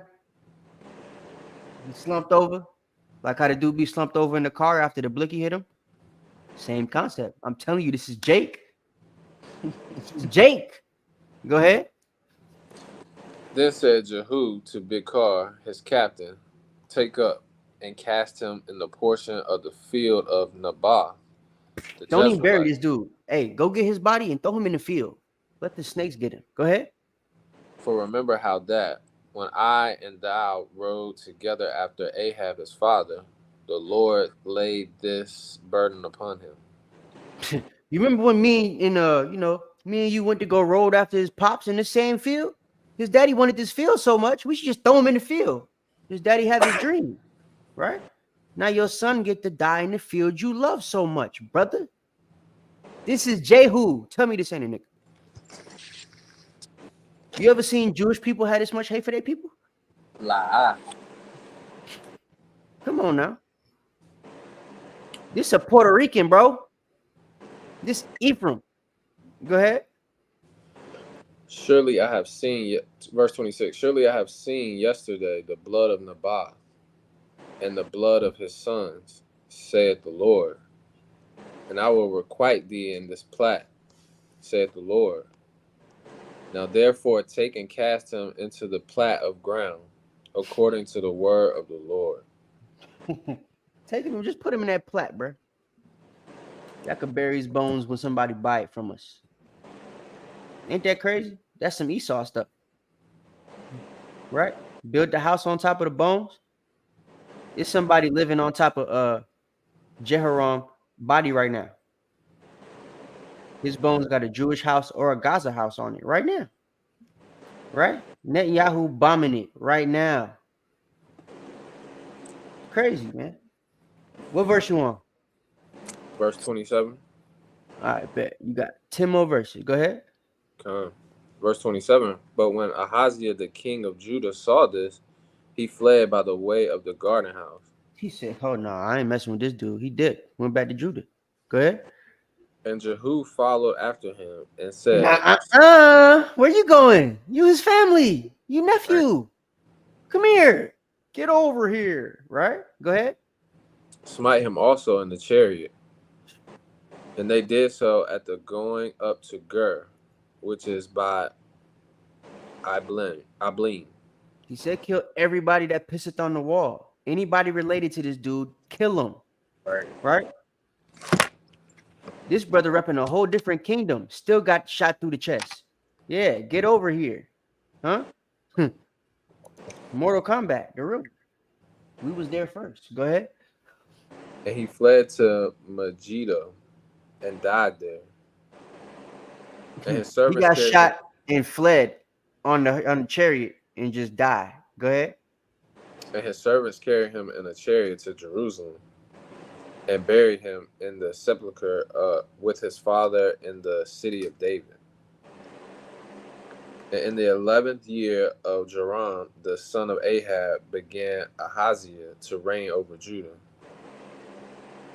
And when Jehu was come to Jezreel, Jezebel heard of it, and she painted her face and tied her head and looked out at a window. Because she's from Sidon, so she's an African. You know what I'm saying? That's what they do, right? They put that war paint on their face when they get ready to fight. That red and white. They shade their head, start burning their skin, all that crap they be doing, right? So this is proof that that's also stuff they was doing back in the day. Their queen, Jezebel, she painted her face before she got thrown out the window because she was going to go to war. Go ahead. Verse 31. And as Jehu entered in at the gate, she said, Hide Zimri, peace. Who slew his master? So Zimri, y'all remember Zimri, right? Hold on. Let me pull it up for y'all. Zimri, right? So we talking about Zimri now. Go ahead. Verse 32. And he lifted up his head to the window and said, Who is on my side? He said, yo, forget you and Zimri and whatever else you talking about, right? Who with me? Go ahead. And there looked out to him 2 or 3 eunuchs. And he said, Throw her down. So they threw her down. The eunuchs looked out the window. Hey, we with you because, eunuchs are known for serving the king. Right. The king is dead. They know the king is dead. She just told you the king is dead. This dude just slew him. So when he said, yo, who with me? I'm the king. The eunuchs look out the window like, oh, shit, well, we better make a decision. We're going to stay with her or be with him. Right. And they picked a side. So they threw her out the window. He said, throw her down here, right? Not bring her down here. Throw her down here. Let me see her myself. So she just got tossed out the window. Go ahead. And some of her blood was sprinkled on the wall. That's how high she was tossed from the window. That it just splattered, right? Some of it was sprinkled on the wall. And mind you, they threw her. You know what I'm saying? It wasn't like no, let me hang her from the wall and she dropped down like Rapunzel hanging off the ledge and stuff. Nah, she was tossed out the window. That's why some of it splattered on the wall because of where she landed. I'm sure she wasn't that close to the wall where she landed. She fell from the wall, but hit the ground so hard, some of it was splattered in the bottom of the wall. That's what my visualization tells me when I read it. Go ahead. And on the horses. And he trode her underfoot. So now she's in the middle of the street, right? And he brings the horses over there and trottings all over her, right? So just stamples and stampedes over her little bloody, blistered, destroyed body. Go ahead. Verse 34. And when he came in, he did eat and drink. And said, And then he walked into her crib and ate and drank while she outside just destroyed. Literally. Go ahead. And said, Go, see now this cursed woman, and bury her. Now go see. Now after he eat, he like, all right, now I'm gonna go see what's up with her. Now go see her, man, and bury her. So she ain't all in the middle of my walls. I don't want her blood sipping into nobody's, crib and stuff like that. It's probably leaking all over the place. Just go pick her up and bury her. But watch what happens. Remember the prophecy. Most High said that the dog's gonna eat her. So guess what? Go ahead. For she is a king's daughter. And they went to bury her, but they found no more of her than the skull and the feet and the palms of her hands. Most High is a master. They went to bury her, but what none left but her head, her hands, and her feet. Go ahead. Wherefore they came again and told him, and he said, This is the word of the Lord, which he spake by his servant Elijah the Tishbite, saying, In the portion of Jezreel shall dogs eat the flesh of Jezebel, All and the right. carcass of Jezebel shall be as dung upon the face of the field in the portion of Jezreel, so So that now they y'all shall see. not Oh no, that's it. Go ahead. say, This is Jezebel. So nobody ever be able to say that this was her. You won't know what she looked like. None of that stuff. They ain't gonna be able to do no anthropology test in 2025 to say, "Oh, we found the bones of Jezebel." We believe. Nah, you ain't gonna be able to say it's Jezebel. She got tossed out the window. Her face probably deformed on the way down, and then the dogs ate her. And you know, when it's hungry dogs, they not worried about leaving your face the way it look. They probably ripped their nose off, everything. You know, dogs eat bones, all type of stuff. They didn't say it was a full skull or hands and feet. They just said what none left but skull, hands, and feet. You can't know it's her, right? So that's that. And if y'all didn't know, the Most High is real vivid in his imagination with the telling of the scripture so that y'all can actually see exactly what's going on here. That's why I decided to narrate it like that for y'all. Some of y'all read it in the old English and don't really get the full gist of what's really going on. Right. That is Jehu. Not all of it, but a lot of it. Who got Second Kings 10? Because this is important too. I got this. I got it. Hey, go ahead. Read that. You can read that smooth. I ain't gonna stop you. I'll break that down after you finish. The second Kings 10, verse 1. And Ahab had 70 sons in Samaria. And Jehu wrote letters and sent to Samaria unto the rulers of Jezreel, to the elders, and to them that brought up Ahab's children, saying, Now as soon as this letter cometh to you, seeing your master's sons are with you, and there are with you chariots and horses, a fenced city also and armor. Look even out the best and meetest of your master's sons, and set him on his father's throne, and fight for the master's house.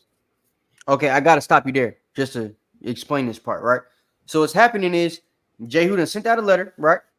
Told them because he's supposed to kill all the sons of Ahab, right? He done killed the king, done killed their mama. Now he's telling them, hey, we got to choose a new king. And, you know, it's got to be from the royal line. So why don't you guys get together and pick the most fit brothers from the line of Ahab so that we could, you know, pick a king? He's being cunning, right? He's being a nigga. He about to get everybody set up to, you know, put their name in for the running, bring them all to a designated place, right? For the vote. And he's gonna tell his guys, make sure ain't nobody that actually serves the Lord is in here. Because ain't nobody gonna make it out these doors. And he gonna kill them all in one place at one time. This is the cunning of Jehu, right? King of Israel. Go ahead. Verse 4. But they were exceedingly afraid and said, Behold, two kings stood not before him. How then shall we stand?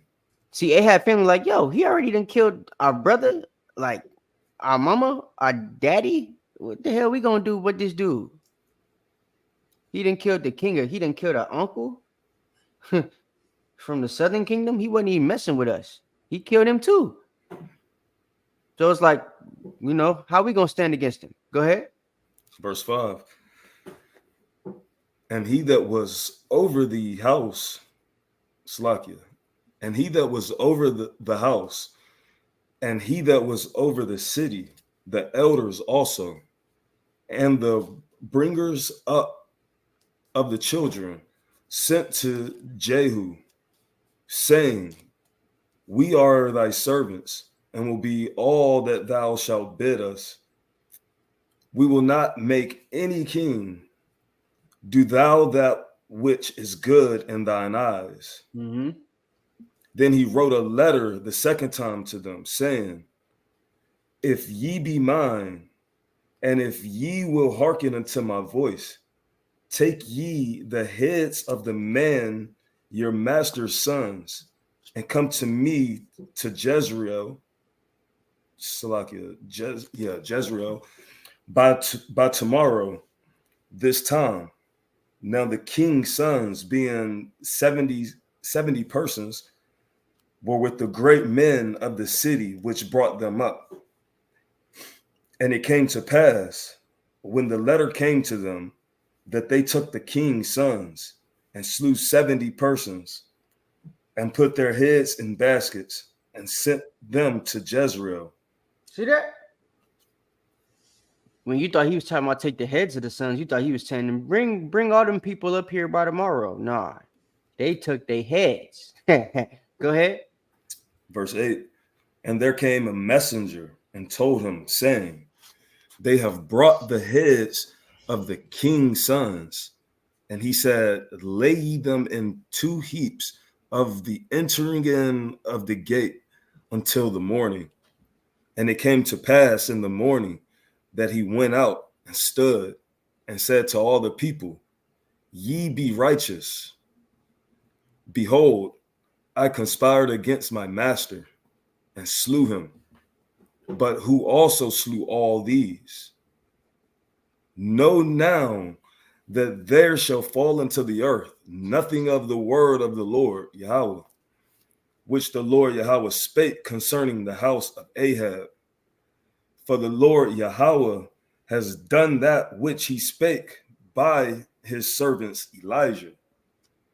So Jehu slew all that remained of the house of Ahab in Jezreel, Mm-hmm. and all his great men, and his kinfolks, and his priests, until he left him none remaining. You see that? So he killed everybody. He took them all out, right? Till there was none left. Was James the only brother that was reading 2 Kings 10? Come. All right, I got bet. Go ahead, 15. keep going. Verse All right, 12. bet. Slakia. No, you good. Go ahead. Verse 12. And he arose and departed and came to Samaria. And as he was sharing house in the way, Jehu met with the brethren and Ahaziah, king of Judah, and said, Who are ye? And they answered, We are the brethren of Ahaziah, and we go down to salute the children of the king and the children of the queen. And he said, Take them alive. And they took them alive and slew them at the pit of the shearing house. He's still killing. He ain't done yet. Go ahead. Even 42 men, neither Go left on, any Trey. of them. Salakia. Go on, Jonathan. I was just saying Shalom, brothers. Go ahead. My bad. Verse 15. And when he was departed thence, he lighted on Jehonadab, the son of Rechab, coming to meet him. And he saluted him and said to him, Is thine heart right, as my heart is with thy heart? And Jehonadab answered, It is. So he asked his brother, Yo, are you with me? Is your mind, set to do the same things that I've been told to do? He said, Yeah, we good. So they good. Go ahead. If it be, give me thine hand. And he gave him his hand, and he took him up. He took him up into the chariot. So now they both riding together to go kill some more people. Go ahead. And he said, Come with me and see my zeal for the Lord Yahweh. So they made him ride in his chariot. And when he came to Samaria, he slew all that remained unto Ahab in Samaria till he had destroyed him. Salakia. According to the saying of the Lord Yahweh, which he spake to Elijah. verse 18. And Jehu gathered all the people together and said unto them, Ahab served Baal a little, but Jehu shall serve him much. Now look, he gathered all the people, right? Because you know that these people are they're idol worshippers, right? So he used his cunning the first time to get all the sons of Ahab to make themselves kings and to gather themselves in one place so he could take all their necks and their heads at the same time, right? Now he's going to get all the people, all the wicked people that want to serve Baal. He went and told them, yo, your king served Baal a little, but I'm going to serve him better than everybody, right? Go ahead. Verse 19. Now therefore call unto me all the prophets of Baal, all his servants, and all his priests. Let none be wanting. For I have a great sacrifice to do to Baal. Whosoever shall be wanting, he shall not live. But So, Jehu better not be nobody that that ain't trying to pull up to this thing. I need everybody that believe in Baal that's within the sound of my voice to pull up right now, right? I'm gonna make a big old sacrifice to Baal. What y'all think this mean? Can y'all see where this is going? Big old sacrifice to Baal. I need all the prophets to pull up right now. He got a sacrifice, all right. Yeah. Go ahead. But Jehu did it in subtlety to the intent that he might destroy the worshipers of Baal. See that? He used subtlety to destroy the worshipers of Baal. What he didn't tell you is he ain't a worshiper of Baal, but he worshiped that golden calf, though. Right? So you can't be the administrator of righteousness while you still doing wickedness. It don't make no sense. That's why he didn't get the glory with the Most High. He was supposed to get after doing everything he's doing right now for the Most High, right? He had zeal for the Most High, but not according to knowledge. Go ahead. Verse 20. And Jehu said, proclaim a solemn assembly for Baal. And they proclaimed it. And Jehu sent through all Israel, and all the worshipers of Baal came, so that there was not a man left that came not. And they came into the house of Baal. So everybody came. All the worshipers of Baal came, and there wasn't a man that didn't come. Meaning everybody here is a worshiper of Baal. Go ahead. And of the house of Baal was full from one end to another. And he said unto him that was over the vestry, bring forth vestments for all the worshipers of Baal. And he brought them forth vestments. Verse 23. And Jehu went, and Jehonadab and the son of Rechab into the house of Baal, and said unto the worshipers of Baal, search and look that there be here with you none of the servants of the Lord Yahweh, but the worshipers of Baal only.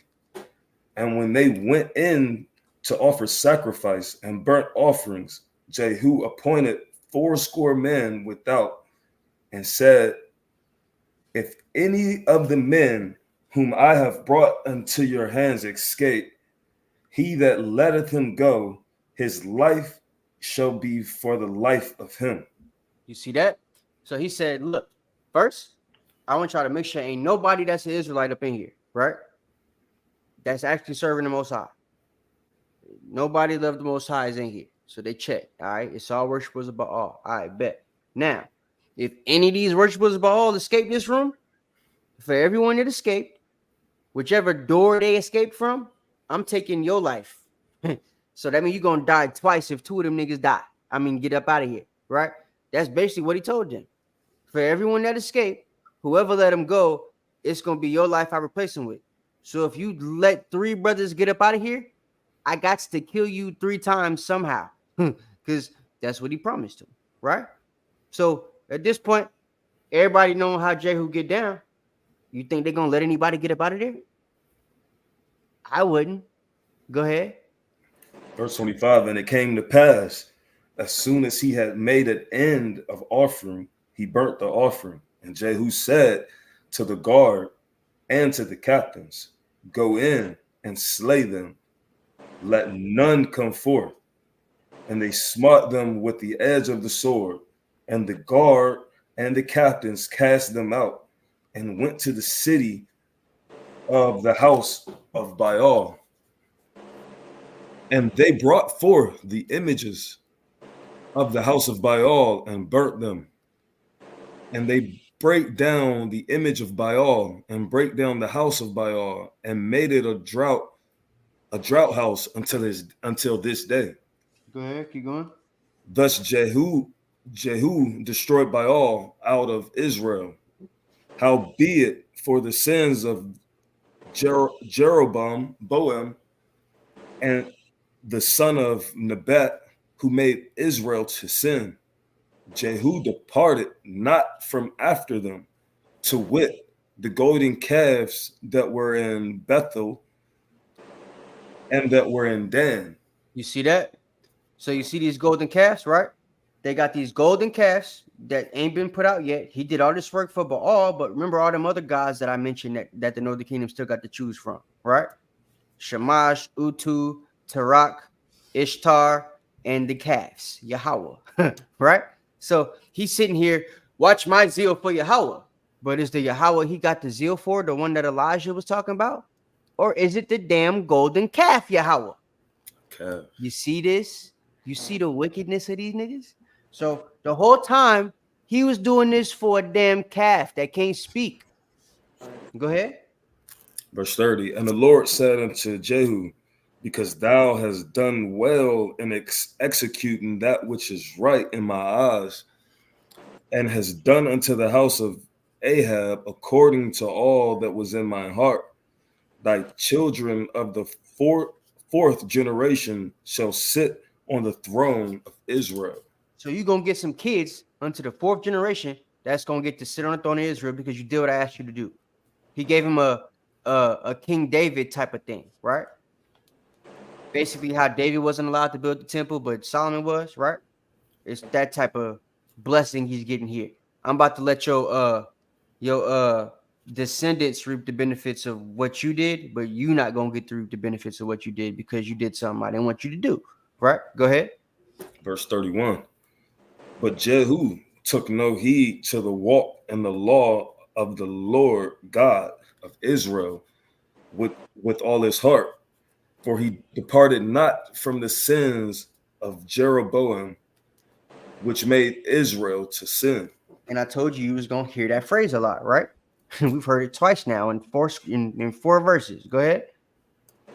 In those days, the Lord Yahweh began to cut Israel short, and Hazael smote them in all the coast of Israel, from Jordan eastward, all the land of Gilead, the Gadites and the Reubenites, and the Manassites, Manassites, from Arior, or from Arior. That's how you pronounce it. Arior, which is by the river Arnon,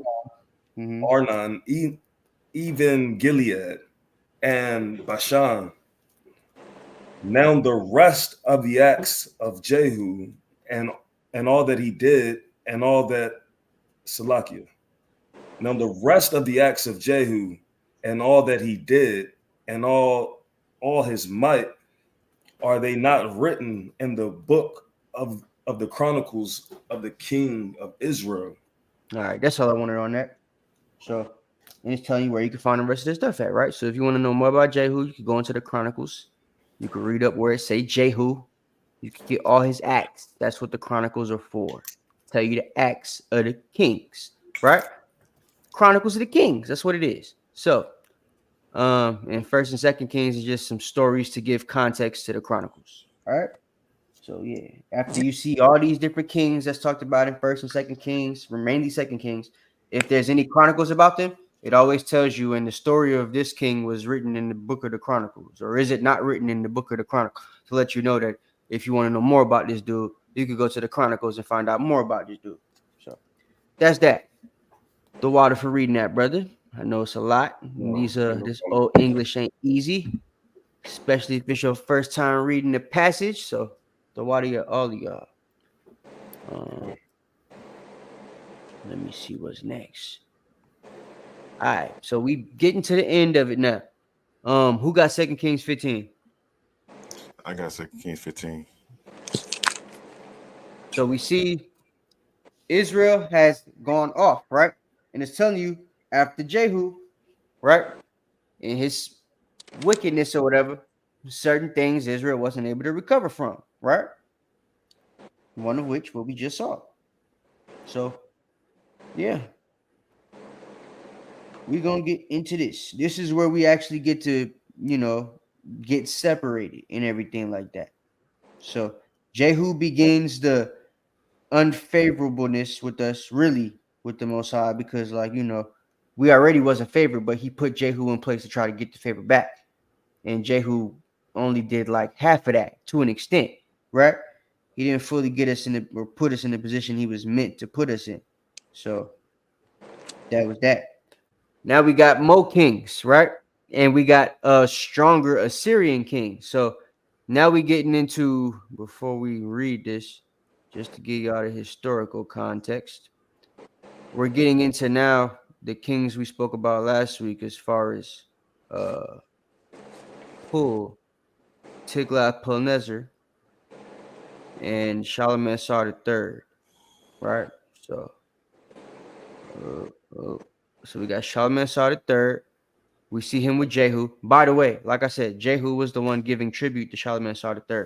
So within that time period, right, of the chronicles that we just read, the things that was happening, there's a war that happens, right, where Shalmaneser ends up besieging people close to the Israelites, like Damascus and all them other places, which is Syria, and the Northern Kingdom being in cahoots with them for a lot of this time.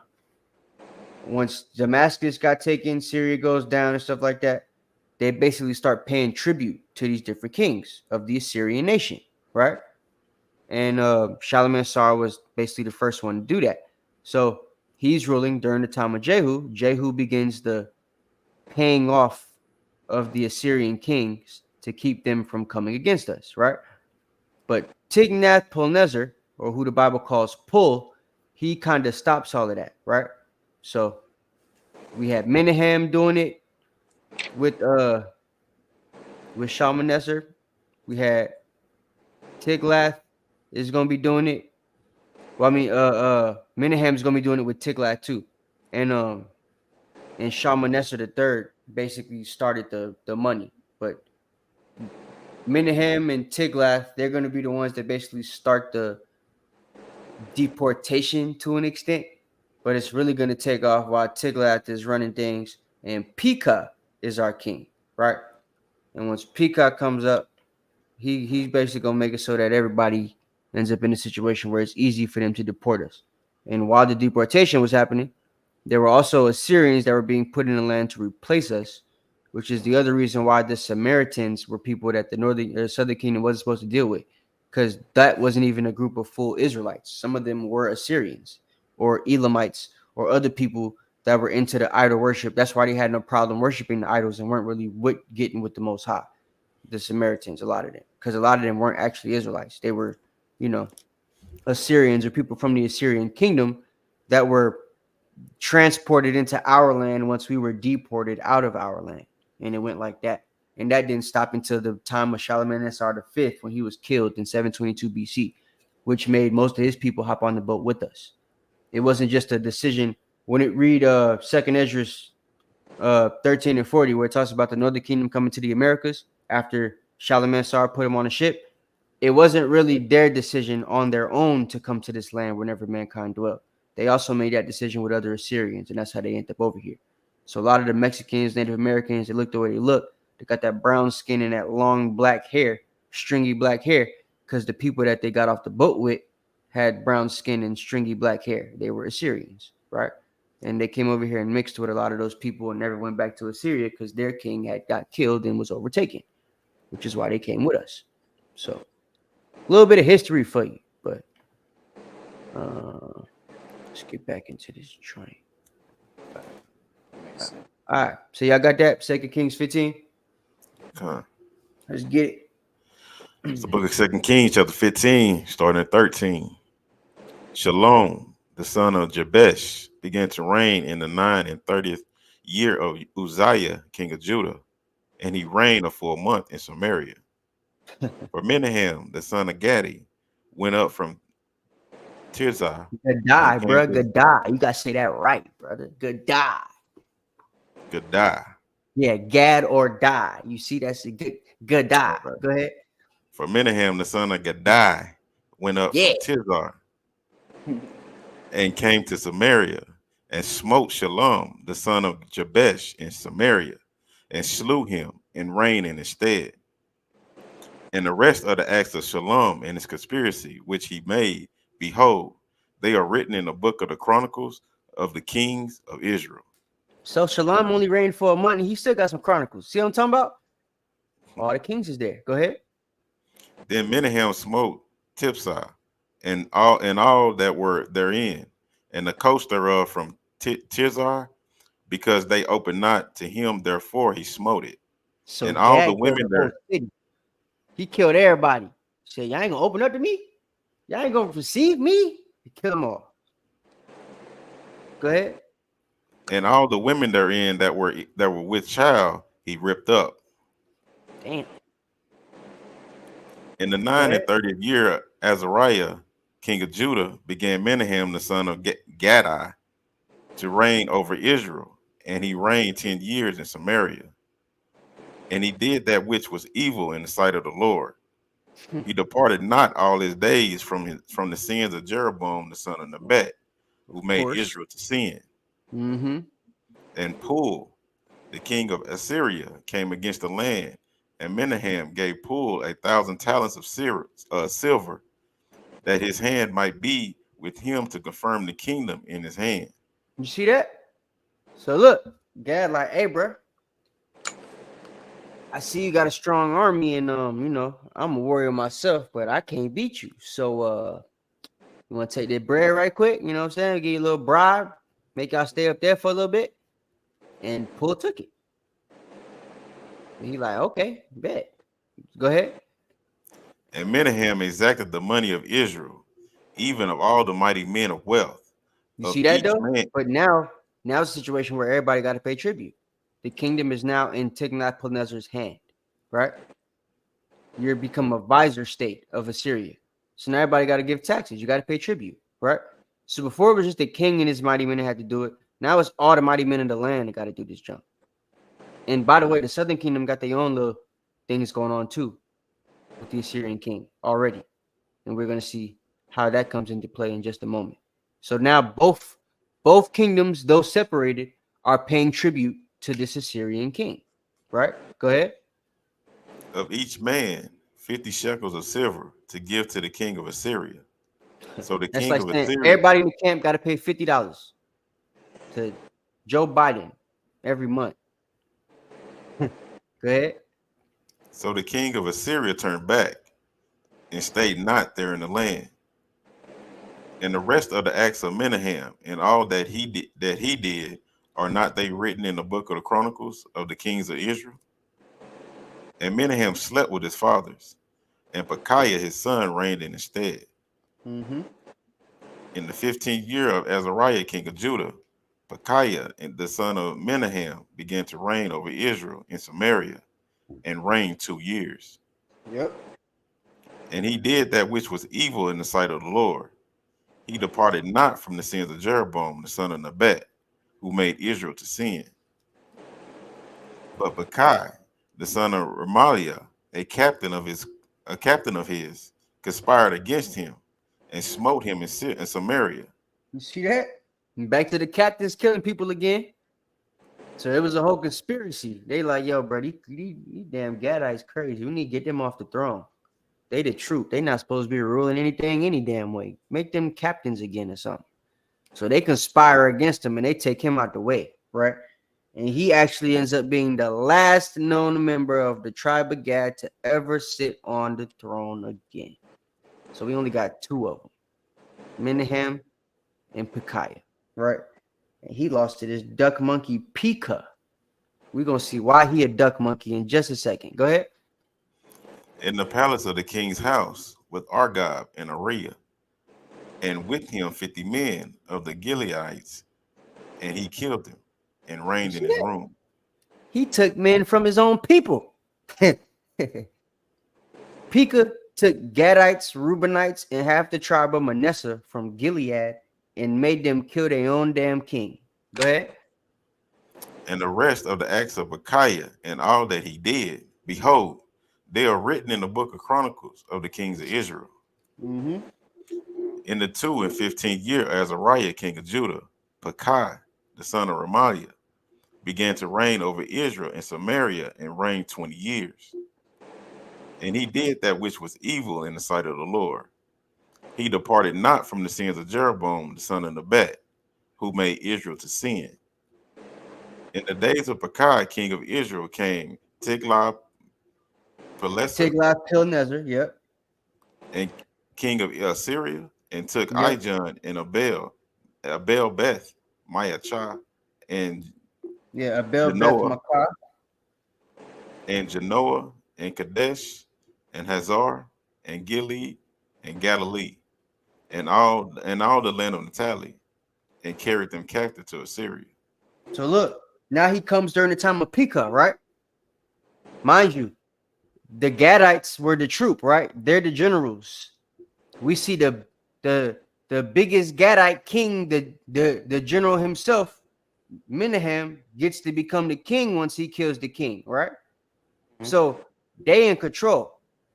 Once Menahem's dead and Pekahiah are dead, the Gadites are, weak in their nature now. Then we got Reuben and we got Manasseh, right? That's the rest of Gilead. Some of them are split.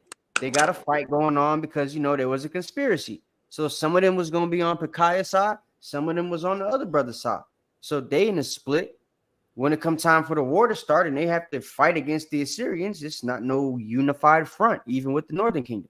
So it's easy for the Assyrian king to come and take all those different cities one by one. He took them quickly and then moved us all out the land at the same time, like on the Trail of Tears, right? So that's how the northern kingdom went. And as you see, he was very strategic. He took all of the fighting people first. He took Gilead, which is where the men that were, good with shield and buckler was at. Reuben, Gad, Manasseh, right? That's Gilead right there. That's your fighters. Galilee, more fighters, right? Then the whole tribe of the whole land of Naphtali. Who left to help you fight? It's just the northern Dan now, because southern Dan is down south. Everybody else, Issachar, they was, not really known for fighting. They known for working. Know what I mean? Zebulon, ships. Asher, ships. And being happy.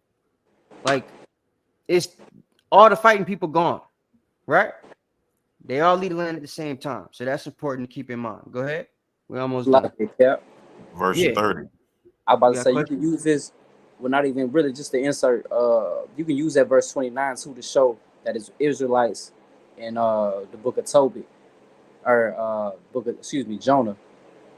To show when Jonah and Tobit. This is all the same thing, because Nineveh was a vassal state to the Assyrian Empire. So, yeah, that's all the same people. You're definitely right about that. That's for sure. Go ahead, you good. Okay. Verse 30. And Hoshea, the son of Elah, made a conspiracy against Pekah, the son of Remaliah, and smote him, and slew him, and reigned in his stead in the 20th year of Jotham, the son of Uzziah. And the rest of the acts of Pekah and all that he did, behold, they are written in the book of the Chronicles of the kings of Israel. In the 2nd year of Pekah, the son of Remaliah, king of Israel, began Jotham, the son of Uzziah, king of Judah, to reign. 25 years old was he when he began to reign, and he reigned 16 years in Jerusalem. And his Jotham mother was good. He was a good dude. Know what I mean? Jotham Yeah, Both through and Bijan. through. Jotham. Huh?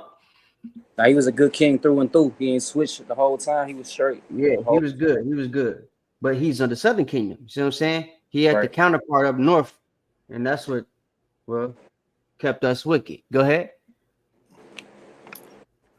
And his mother's name was Jerusha, the daughter of Zadok. And he did that which was right in the sight of the Lord. He did according to all that his father Uzziah had done. Howbeit, the high places were not removed. The people sacrificed and burnt incense to still in the high places. He built the higher gates of the house of the Lord.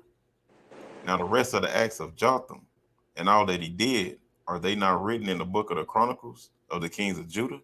Mm-hmm. In those days, the Lord began to sin against Judah, Rezin, the king of Rezin. Syria, Rezin, the king of Syria, and Pekah, the son of Remaliah. And Jotham So slept look, with his fathers.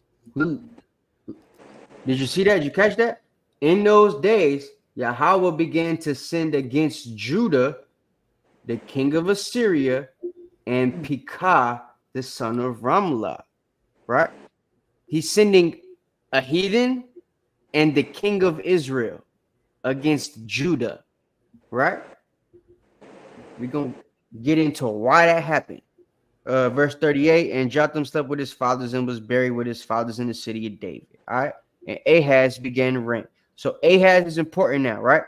He talked about Rezin and Pekah coming against him. So Ahaz is basically going to get the brunt of that, right? He's going to get what happens after the after effect. And remember, Tignath-Pileser, right? The guy that already took half of the northern kingdom out the way. So when you go to the book of Isaiah, chapter 7, it gives you context to what we just read here, right? So I'm going to read that. But before I read that, I want to get the account in Chronicles because, you know, Chronicles is the account of the kings. So we're going to go to 1 Chronicles 5 and 18. I'll read that right quick. Y'all don't got to do it. I'm going to read Isaiah and Chronicles. So 1 Chronicles 5 and 18. The sons of Reuben and the Gadites and half the tribe of Manasseh, of valiant men. Remember who I was telling you about, right? The fighters, the warriors, the mighty men. Men able to bear buckler and sword, and to shoot with bow, and skillful in war, were 440,703 score that went out to war. They had made war with the Hagarites and with Jetur and the Pish and Nadab, and they were helped against them, and the Hagarites were delivered into their hand, and all of them were Slaki, and all that were with them, for they cried to God in the battle, and was entreated of them, because they put their trust in him. Right?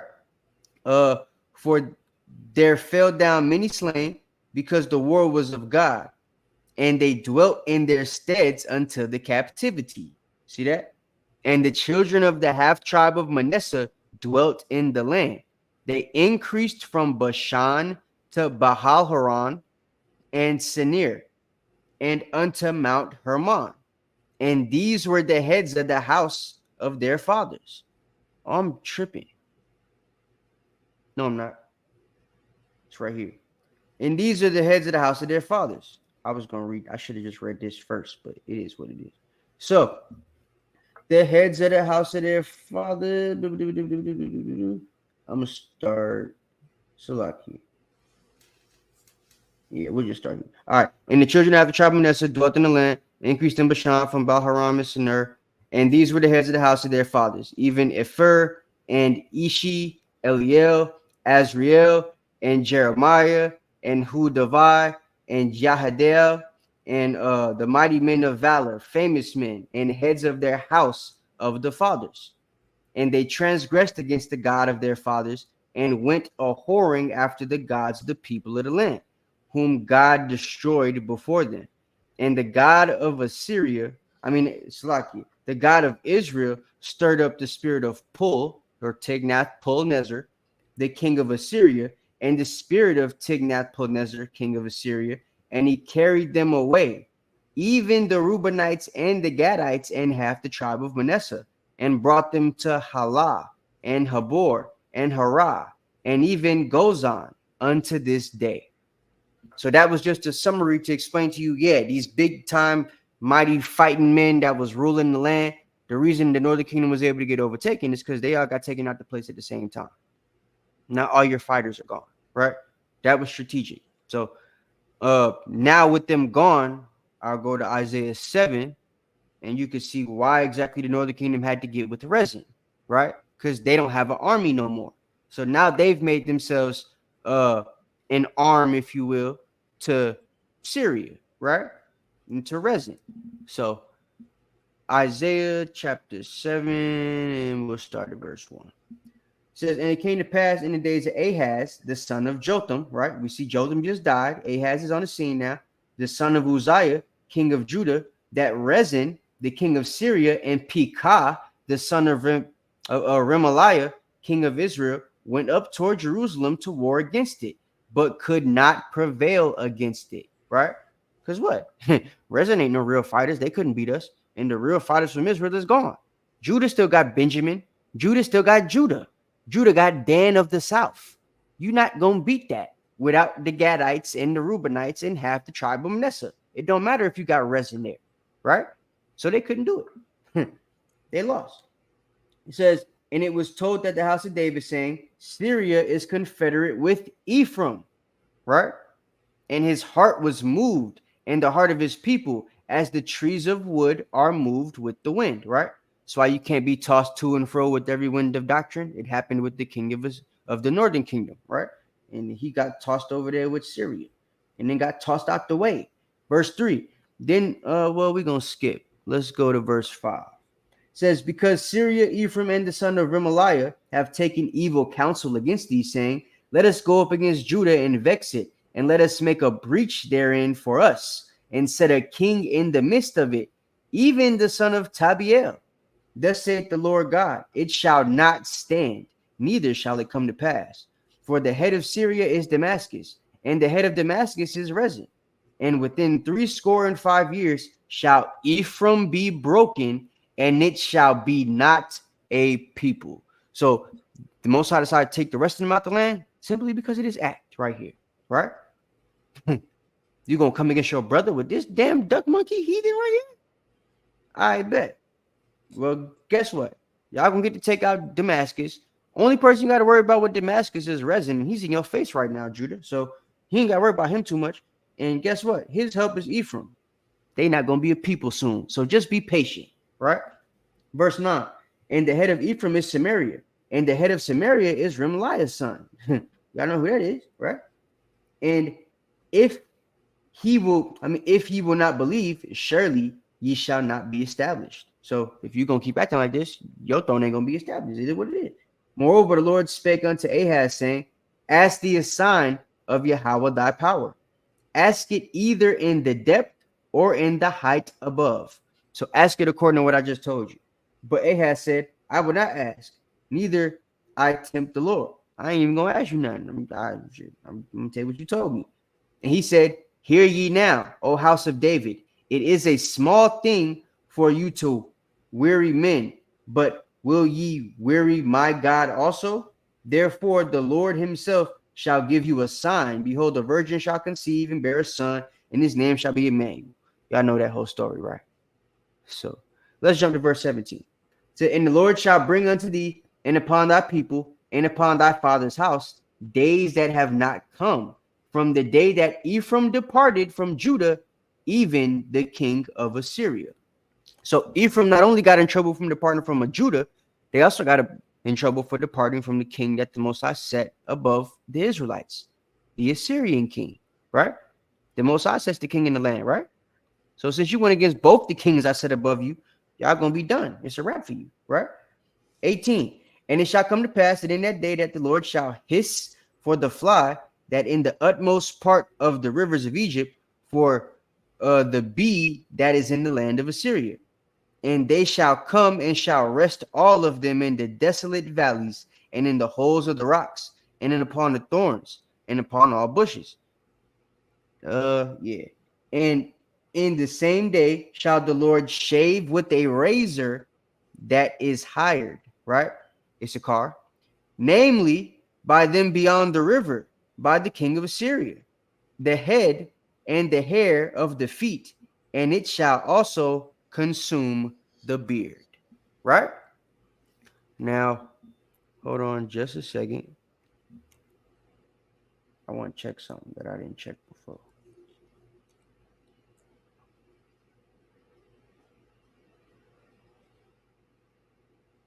Hold up a second.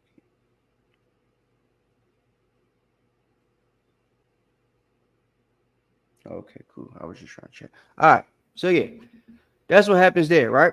So we see the difference or the division rather that happens in First Chronicles and Isaiah between the northern kingdom, southern kingdom, and Rezin, right? Who got 2 Kings 16?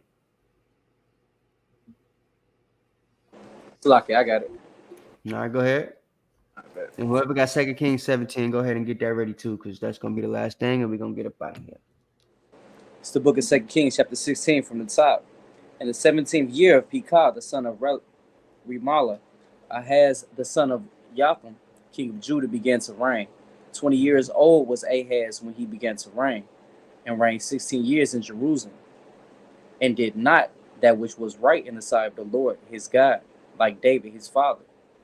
But he walked in the way of the kings of Israel, and he made his son to pass through the fire, according to the abominations of the heathen, whom the Lord cast out from before the children of Israel.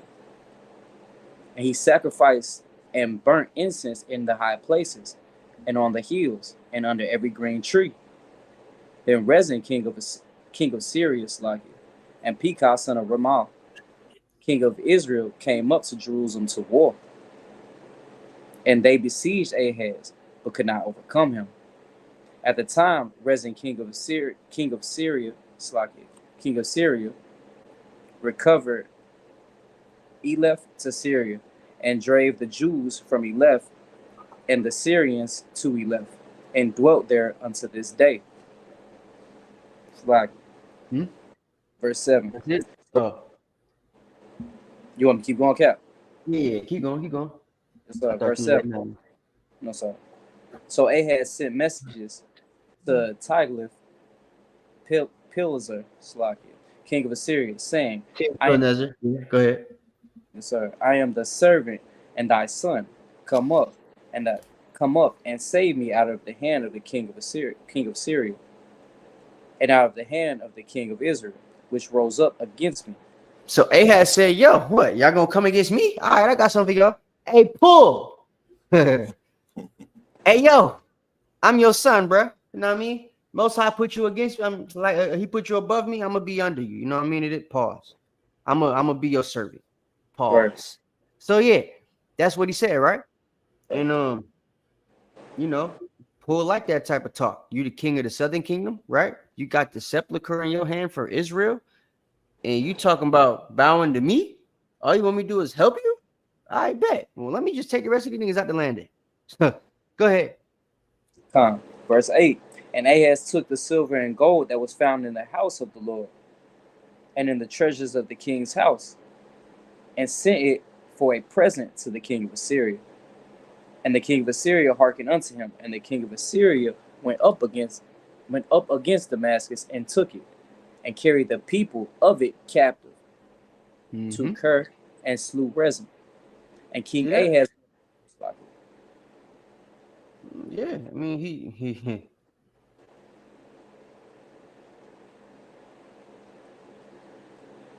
Keep going, Cap.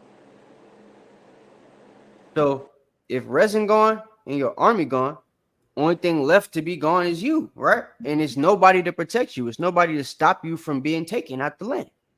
Right. So the Northern Kingdom just gets swept out the way at this point. If you want to get who got that 2 Kings 17, we're gonna get that, and that will explain it. You're on mute. That's book of 2 Kings. 2 Kings chapter 17, starting at the top. In the 12th year of Ahaz, king of Judah, began Hoshea, the son of Elah, to reign in Samaria over Israel 9 years. And he did that which was evil in the sight of the Lord, but not as the kings of Israel that were before him. Against him came up Shalmaneser, Salakia, Mm-hmm. king of Assyria, and Hoshea became his servant and gave him presents. And the king of Assyria found conspiracy in Hoshea, for he had sent messengers to So king of Egypt. You see that? And Because a lot of people don't know, Egypt at this time had become Egypt made Judah a vassal state now, right? So Judah is now paying money to Egypt at this time, and Assyria is doing what they want to do with the northern kingdom. So both of us is, in subjection. And Judah just got in trouble with with Egypt. They boss. Go ahead. brought no present to the king of Assyria, and he had done year by year. Therefore the king of Assyria shut him up and bound him in prison. Then You the ain't king gonna bring of me no gift? I bet. So this is Shalmaneser, right? The fifth. Go ahead. And then the king of Assyria came up throughout all the land, and went up to Samaria, and besieged it 3 years. In the 9th year of Hoshea, the king of Assyria took Samaria, and carried Israel away into Assyria, and placed them in Halah and in Harbor by the river Gozan, and in the cities of the Medes. You see that? So he placed us around the cities of the Medes, right? Go ahead. What else happens? For so it was that the children of Israel had sinned against the Lord their God, which had brought them up out of the land of Egypt from under the hand of Pharaoh, king of Egypt, and had What verse feared you on? other. So, Verse 7. Read 8. After you finish that, read 8 and then jump to verse 13. Come. Pharaoh, king of Egypt, and had feared other gods, and walked in the statutes of the heathen, whom the Lord cast out from the children of Israel, and of the kings of Israel, which they had made. See that? So now we in Assyria and we walking after the freaking people that we over there with, right? And like I told you, this is where Shalmaneser, because he besieged it 3 years, he moves us out the land, and he's moving Medes and Elamites and all these other people into our places, right? Just to cause confusion. Go ahead. Come, verse 13. Yet the Lord testified against Israel and against Judah by all the prophets and by all the seers, saying, turn ye from your evil ways, and keep my commandments and my statutes, according to all the law which I commanded your fathers, and which I sent to you by my servants the prophets. Yep. Notwithstanding, they would not hear, but hardened their necks, like to the neck of their fathers, that did not believe in the Lord their God. That's it. That's 14. Come. Yeah, that's all I wanted. So that's what they did. You know what I'm saying? So Shalmaneser, he comes up 727 BC, starts putting us in captivity, besieging us around 725. And 722, he gets killed. And that's when we decided to hop on the boat with his people and come over here. And that's the story that Ezra was told, right? That a band of our people got on a boat from Shalmaneser and he took them to this place where never mankind dwelt. That was the story because it was known what the hell happened. Why? Because he was able to talk not only to Assyrians because they was in Israel, they got deported and switched and stuff like that, but not all of their people went, and some of their people went with us. So those that had relatives that stayed in Israel that were actually Assyrian, right? Those people was able to tell them what happened, and that's how Josephus got the story, Ezra got the story, all the other people that came after them. They all got to find out what happened because those people were still in Israel after we was kicked out the land. that makes sense. All right. So that's the Assyrian captivity. Obviously, that happens in 722 BC. And the scripture for the second Esdras thing is second Esdras 13, verse 40 to 45 or 47, depending on how much context you want.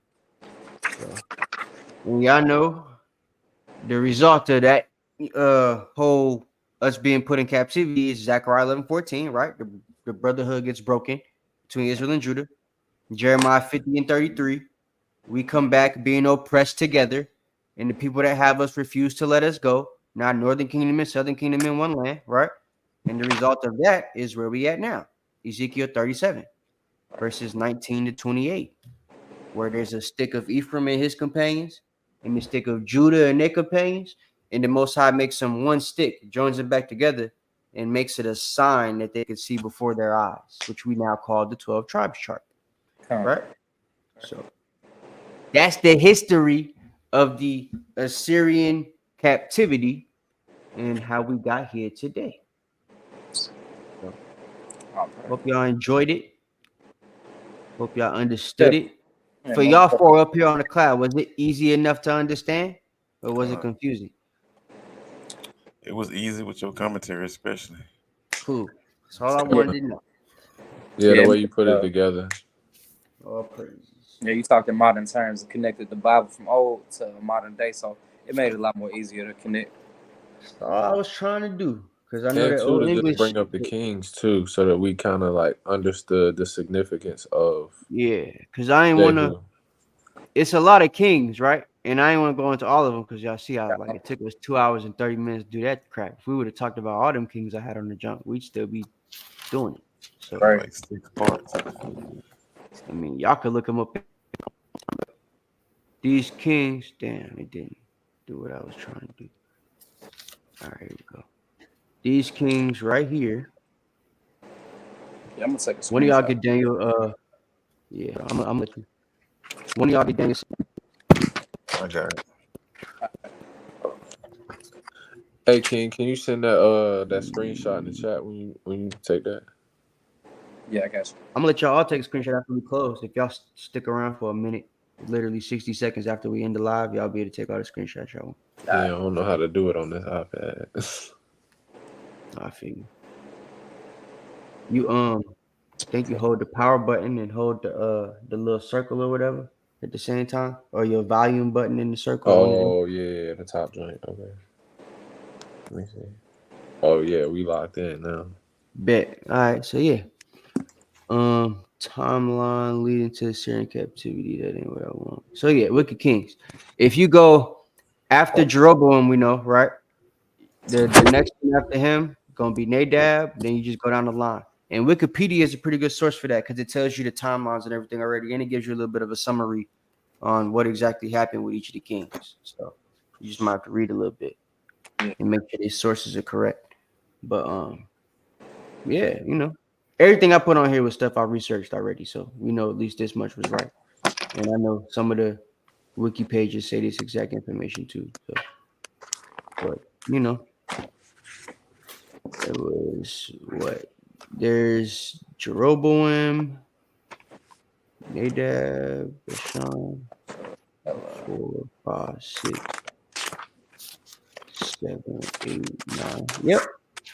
Yep. So perfect. I got all of them because you know Jehu's number 10. So that's all. You got Solomon, Rehoboam, Jeroboam, then Nadab, Basha, Allah, Zimri, Tibni, Omri, Ahab, Uzziah, Jehoram, and then Jehu. Right? And Tibni and Omri rule at the same time, so they count as one king instead of two. So it's not technically because it was a dispute. You know what I'm saying? So he's still the 10th king, even though there was really 11 kings if you count both of these guys ruling at the same time. All right. No, it's 1, 2, 3, 4, 5. So that was a 6 king. So you'll count from you got Solomon, then you got Rio, then you got Jero, and then you start counting.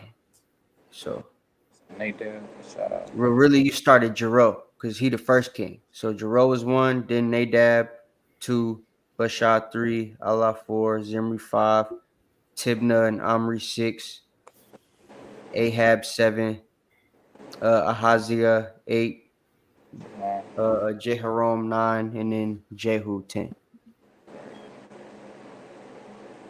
So And then we got Jehu. So yeah, I hope that made sense to everybody. Hope it was a lesson that y'all could understand and piece some history together. And, you know, hopefully I understand the Bible a little bit more now. Yep. Hey, the water rose. The water sis Joan. But yeah, man.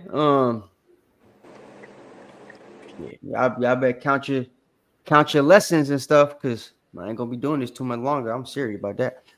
So yeah. I ain't gonna lie. Hey, get a lesson with showing that America isn't the promised land. I need one of them. Oh yeah, we're gonna do that. I'm gonna talk to you about that. I'm gonna call you tomorrow so I can tell you exactly.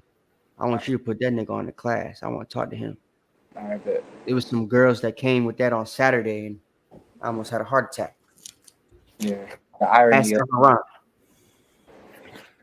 Girl tried to tell me I'm a Taino Indian, and Israel ain't even from over there. Israel's in here. It's in Peru. I'm like, girl, what? yeah, I don't know that it throws me a little bit. I really ain't too versed in it, so that's why I say I'm gonna need some. Sometimes Israel's Peru, sometimes Israel Utah, That's sometimes what, yeah, Israel. that's what I heard. Mississippi. Yeah, they try to say Utah. Yeah, it's crazy. They full of Edomite-ish. Yeah, I'm But about to say. Daniel look back. 7:18. Let's get up out of here. It's the book of Daniel, chapter 7, verse 18. But the saints of the Most High shall take the kingdom and possess the kingdom forever, even forever and ever. Hashem Mashiach Yahushua. Shema Mashak Yahusha. You know, Right. one more time before we get up out of here, I gotta show y'all this joint, right? Like, wow. So, like I said, we got the 21st annual Hebrew Summit is this week, guys. So if you ain't got your tickets yet, you probably an Edomite or you broke. Either one is not good to be right now, though. I promise you. So, Thursday, August 29th, meet and greet, 1530 Windermere Drive, Greensboro, North Carolina. That's going to be at 7 p.m. Let me pull these times back up so I don't lie to y'all, because I don't want to do that. All right, bet. So, yeah, Thursday, 7 p.m. for the first joint. August 29th, 1530 Woodmere Drive, Greensboro, Georgia. Georgia. I'm tripping. Greensboro, North Carolina. And then Friday, August 30th, Friday camp, right? The big summit camp. We're going to start that at 3 p.m. 300 North Elm Street without the Freddy Krueger, Greensboro, North Carolina. Saturday, August 31st is the actual summit with the elders and everything. So if you want to pull up and meet all the guys that helped us get this knowledge, they're going to have they nice garments on, head wraps, and they're going to be ready to answer your questions. You know what I'm saying? So pull up for that. Saturday, August 31st, 2100 East Wendover Avenue, Greensboro, North Carolina. And September 1st, best month of the year, 5920 Hagenstone Park Road, Pleasant Garden, North Carolina. Not the Garden of Eden, but the other Pleasant Garden, right? We gonna be there, Shelter 5, from 12 noon to whenever Judah got us being shut down. So y'all pull up for that. Get you some food. Bring your own bottles. We might have some drinks too. You know, depending on how fat y'all is the first 3 days. You know what I mean? But we'll see what's good with it. But yeah, man, bring your families.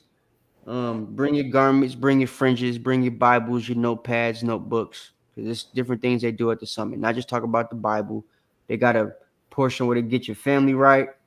They got things for the men if you want to get your like training on. They got the elders that do this priest Yakanan and them do the like soldier program where they like actually get together certain times throughout the year, and you know they work out and teach people how to shoot guns and all type of different tactical things that they do. Teach you how to start a fire, all type of stuff. So yeah, you know, it's real cool. I advise everybody pull up to at least one of these in your lifetime if you haven't done it yet. This won't be the last one we do, so if you don't make it, don't kill yourself. We will have another one. This is the first one for the year. No, the second one for the year. This is the second one for the year. So last one we having right now, but Usually they have one in January, February, around that time. So if you ain't got your money right now, start saving so you can make it to the next one.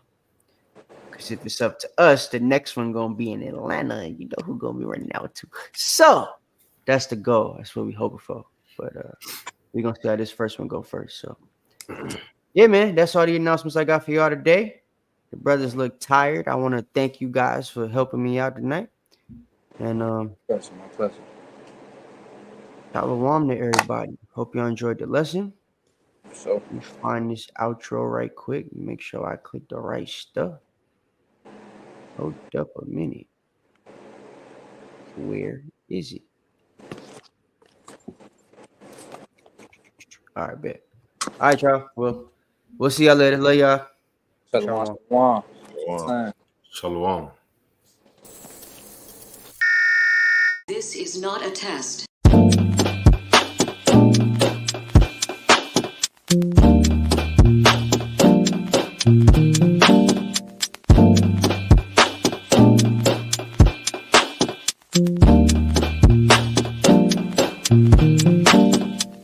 Black skin, black sauce, black Jesus, black music, black skin, black sauce, black Jesus, black music, black skin, black sauce, black Jesus, black music, black skin, black sauce, black Jesus, black music, black music, black music, black music, black music, what up, black music, black music.